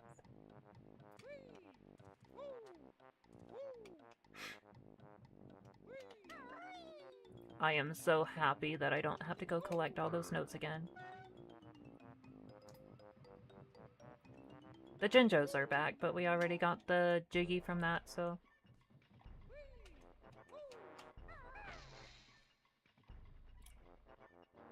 But then where are the 4 notes after that? They're probably gonna be under the boat. Or maybe they're in the water somewhere.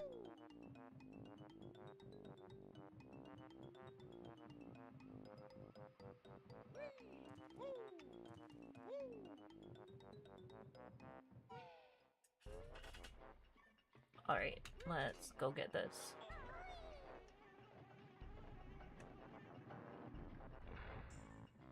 I was like losing it for a second there.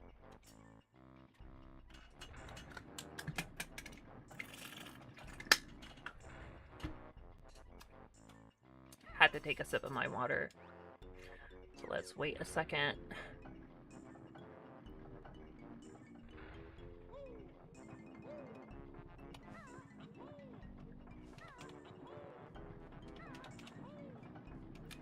I need to go take a look at that poll, see who wanted us to play Vile's story in Mega Man X.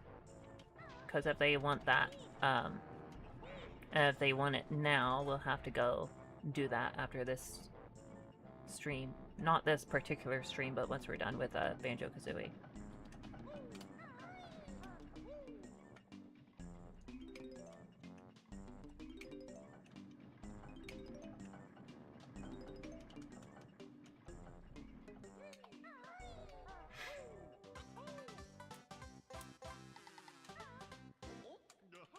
And if they said maybe later, we'll just have to stream it eventually. And they said no, we won't have to stream it at all. That's how that works.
And then we're gonna have a timer, aren't we?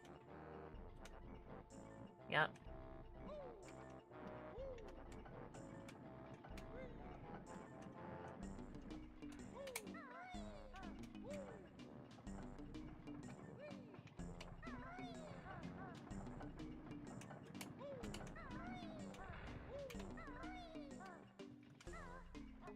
Let's go get it. Hopefully we can make it in time.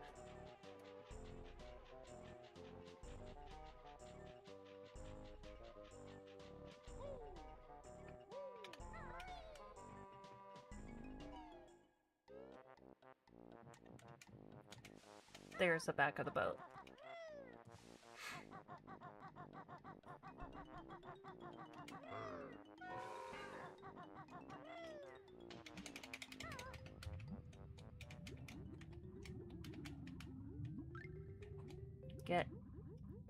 Get the jiggy.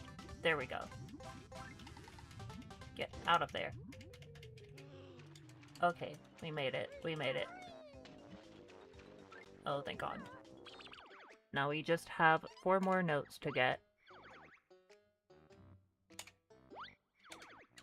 And the last jigsaw piece. It looks like there's eggs in there, not notes. So we can pass that. I have a feeling it's gonna be over here by where we saved the dolphin.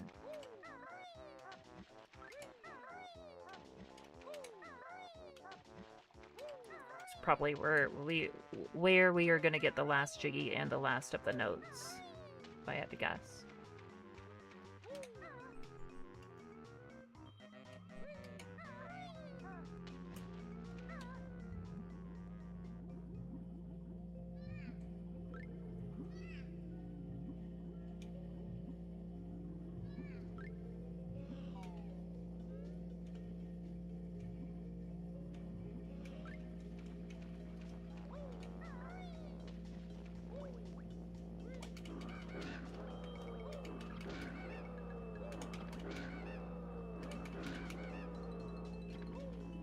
Yep, there it is. I did not see him there. Or that one.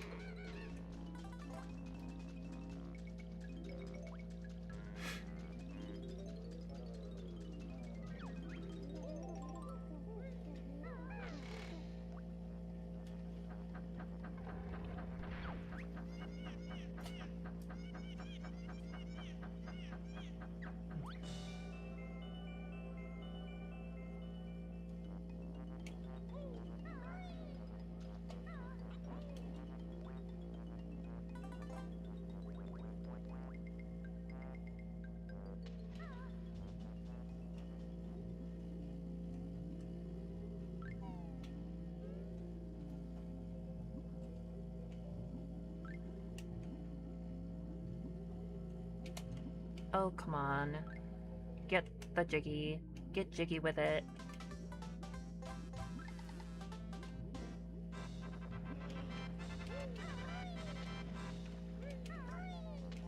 And now we die. This is how we die.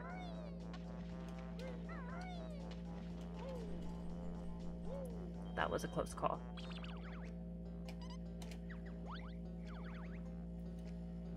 Looks like we have everything.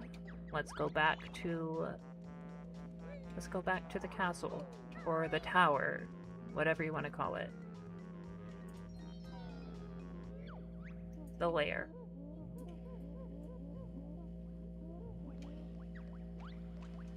I believe there's actually 2 jiggies that we can get.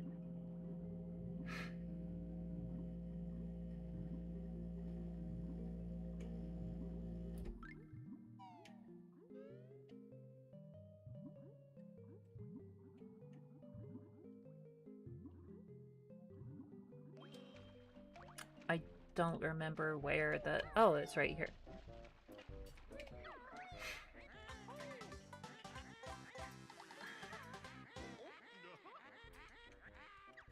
Again, this is information you don't just start telling people randomly.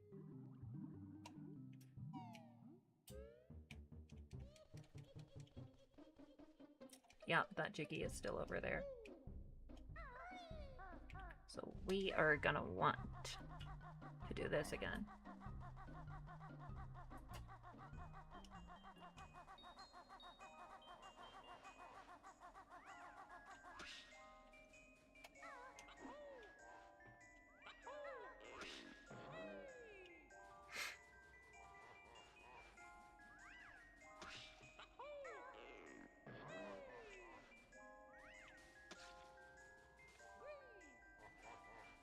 Okay, I don't think we were meant to go up there. Oh, here we go.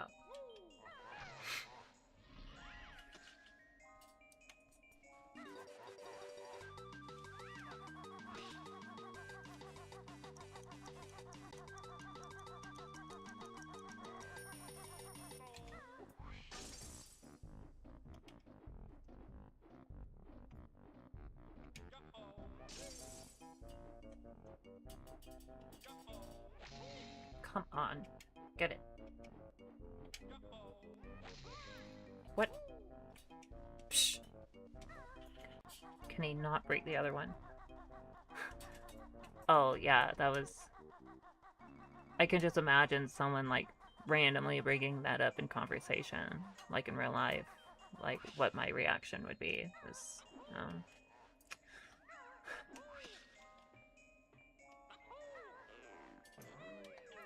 Now, I could be more understanding, like, say it's somebody who's, like, pregnant for the first time, and they're like, oh, their belly is so big and it's kind of neat. I'm like, oh, okay, yeah, that's actually kind of cute. But, like, otherwise, it's like, what are you going on about?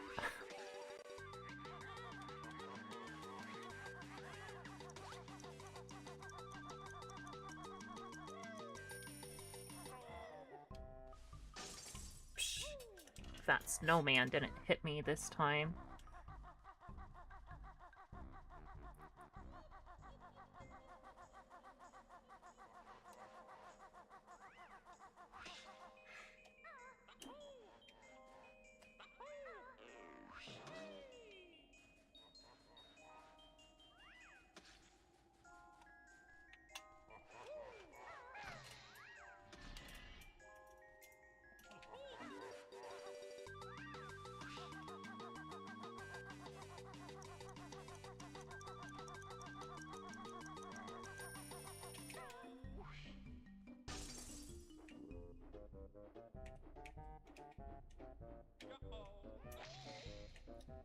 Okay, yeah, we cannot break both sides. It was a nice try, though.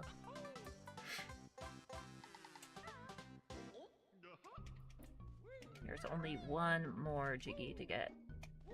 That's in the lair.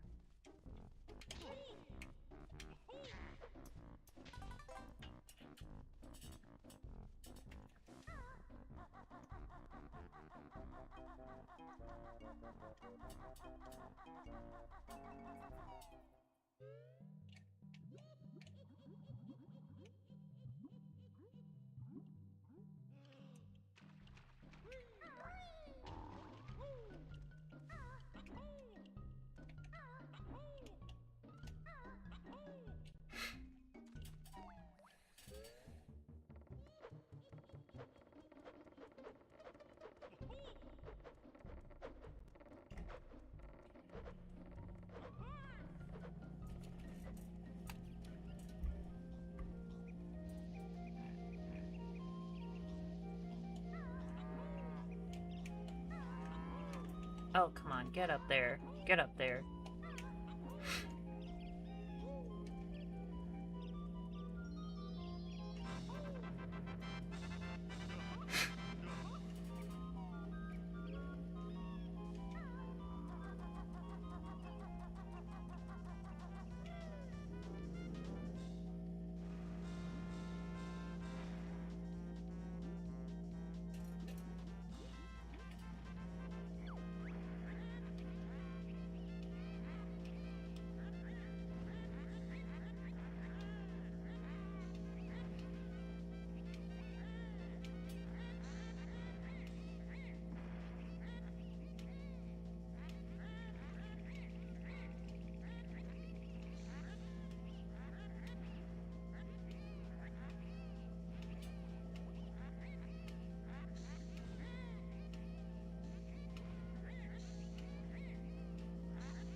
Okay, that does not do anything.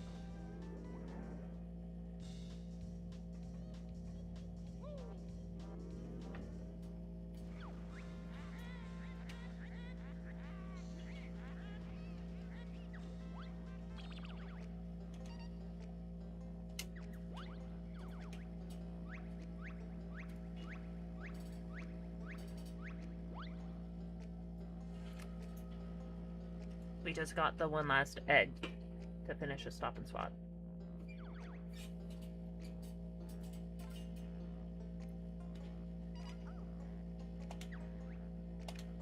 Alright, well, this is going to be the end of this segment.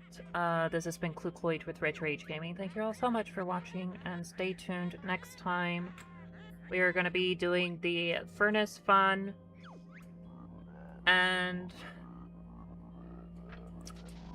you know, actually, we might be beating the game next time.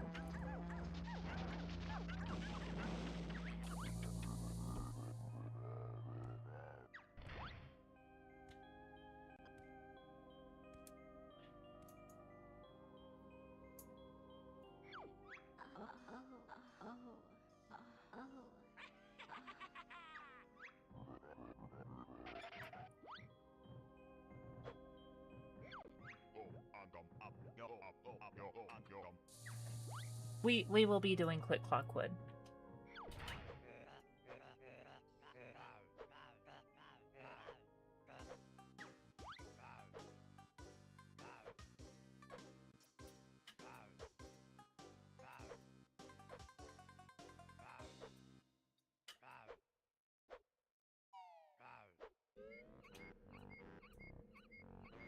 Alright, well, until next time, peace out.